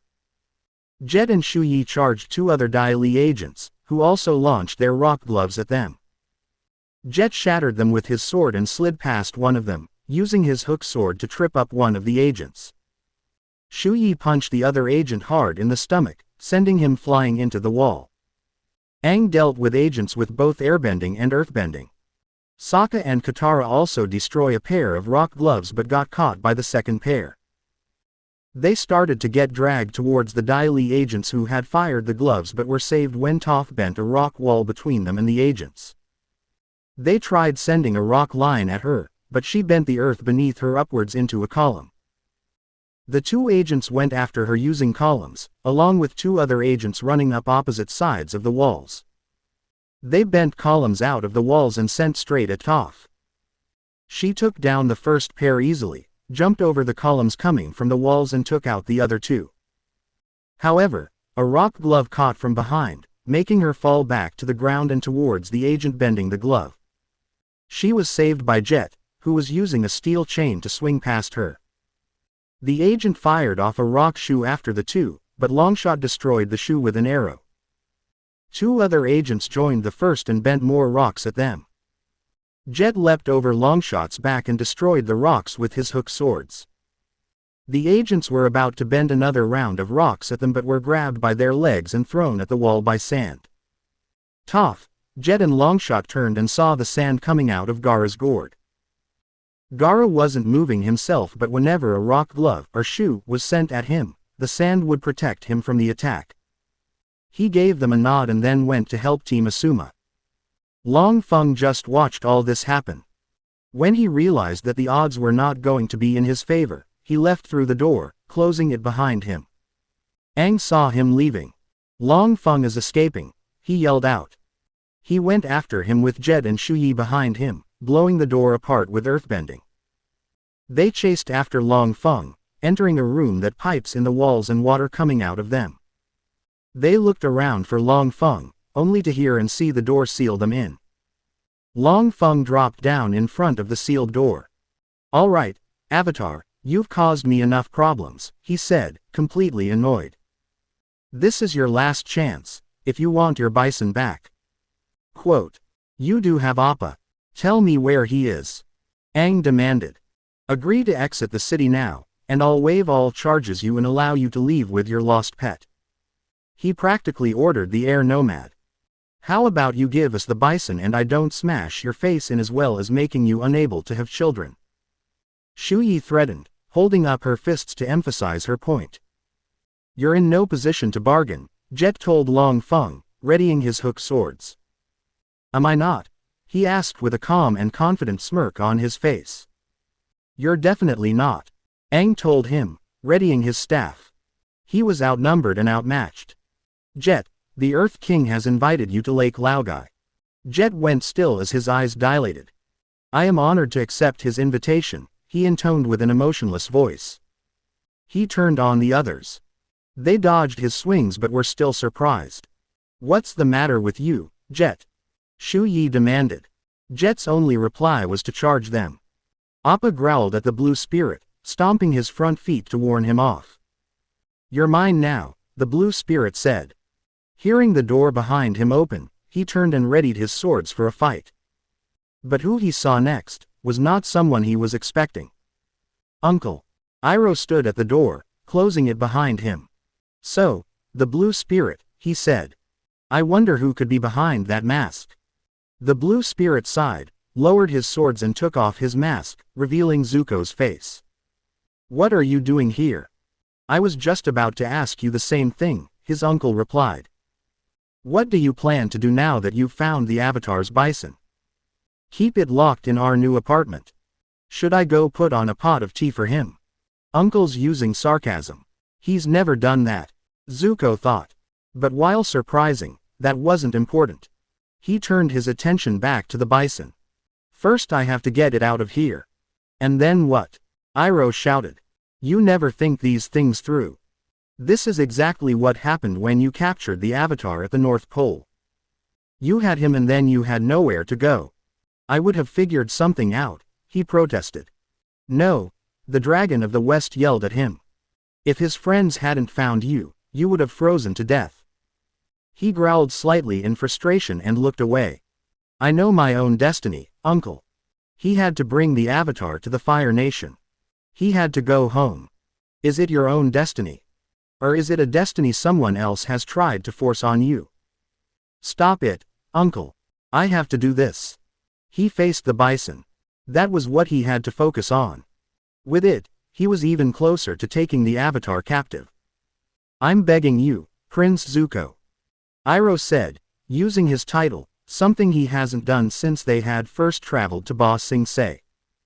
"It's for you to look inward and begin asking yourself the big questions. Who are you and what do you want?" Zuko's emotions ran rampant. He tried to calm them, but he just couldn't. Not being able to take it anymore, he gave a frustrated yell and threw the swords and the mask to the ground. His yell echoed all around them, bouncing off the walls. It almost seemed mocking. Jet kept coming at both Aang and Shu Yi, swinging wildly. "Jet, it's me, Aang," Aang told him as they dodged. You don't have to do this. I'm afraid he no longer has a choice, Long Feng said smugly. You can it. Shu Yi shouted. She tried to charge him, but Jet attacked them again. Aang and Shu Yi moved out of his swings. They didn't want to get hit by them. Aang sent him skidding back with a blast of air. Jet, I'm your friend, he said. Look inside your heart. Jet shook his head, like he was trying to clear it. Do your duty, Jet. Long Feng commanded him. He walked towards the two and stopped, breathing heavily. He can't make you do this. Aang told him. You're a freedom fighter. Those words caused Jet to remember everything those words meant, the thought of his friends, what they did and why they chose to do it. The memories started to blur together, and he kept seeing Long Feng's face interspaced between the memories. Finally, the haze of memories cleared, and Jet returned to normal. Long Feng did not see this. Do it. Do it now, he commanded. Jet responded by throwing one of his hook swords at him like a spear. Long Feng sidestepped and responded by bending a rock line at Jet. It struck him hard in the chest, sending him to the ground. Both Aang and Shu Yi saw this when the dust cloud finally cleared. They over to Jet as Long Feng bent a rock column upwards and leapt into a pipe. Foolish boy, he said. You've chosen your own demise. Don't run away, you coward. Shu Yi shouted, going after him. But the column had dropped back into the ground and Long Feng had disappeared into the pipe. I'm sorry. Aang, Jet croaked out as both Aang and Shu Yi knelt beside him. They could tell just how he was breathing that he was in pain. Don't be, Aang told him. It wasn't your fault, Shu Yi agreed. The door to the room opened, letting the rest of the group in. They were all shocked to see Jet lying on the floor. They rushed over to him, gathering around his body. Katara bent the water out of her pouch and covered her hands with it. She placed them over Jet's chest. This isn't good, she declared after a few minutes. She knew that the injuries were extensive. Ino knelt and did her own diagnostic, her hands glowing with green chakra. She's right, she finally said, letting her chakra dissipate. Not even Lady Tsunade or Sakura could save him, there's too much damage. I'm sorry, she told Smellerby and Longshot. Don't be, Smellerby replied. You guys go and find Appa. We'll take care of Jet. We're not going to leave you, Katara told them. There's no time. Just go. We'll take care of him. He's our leader, Longshot replied, speaking for the first time, surprising everyone. Don't worry, Katara, Jet said to her. I'll be fine. He gave a small smile. She closed her eyes, stopping herself from seeing her, and stood up from where she knelt. Ino did the same thing. They walk away from him and his freedom fighters. He's lying. Toph whispered to Sokka. He didn't say anything in response. They walked away through another door, not looking back to see Smellerby crying or Longshot standing guard with an arrow ready. They finally found the cell that held Appa. They opened it only to find an empty room. Appa's gone, Aang said. Long Feng beat us here. If we keep moving, maybe we can catch up with him. Sokka stated. They all ran out of the room and found a nearby exit. Toph bent it up to the surface and broke through the stone serving as a blocker. They jumped out of the hole and saw Aquila running towards them. We have to keep moving, Asuma ordered. They all started running down the path when both Aang and Shikamaru noticed that there were Dai Li coming out of the exit and chasing them. We've got Dai Li agents on our 6. Shikamaru told them, quickly looking back at them to count how many there were. You think we can outrun them? Shu Yi asked. She had also looked back to see how many were behind them. I don't think it's going to matter. Choji answered. In front of them stood a line of Dai Li along with Long Feng. There were also Dai Li along the cliff on their right. The agents in front of them bent a large wall to rise so that they were blocked. They hung to the wall while Long Feng stood on top of it. When they stopped, the Dai Li behind them did the same thing. They had been blocked in except for the shinobi, who could walk on the water. Spirits take it. Sokka swore aloud as he looked around, seeing all the agents and Long Feng.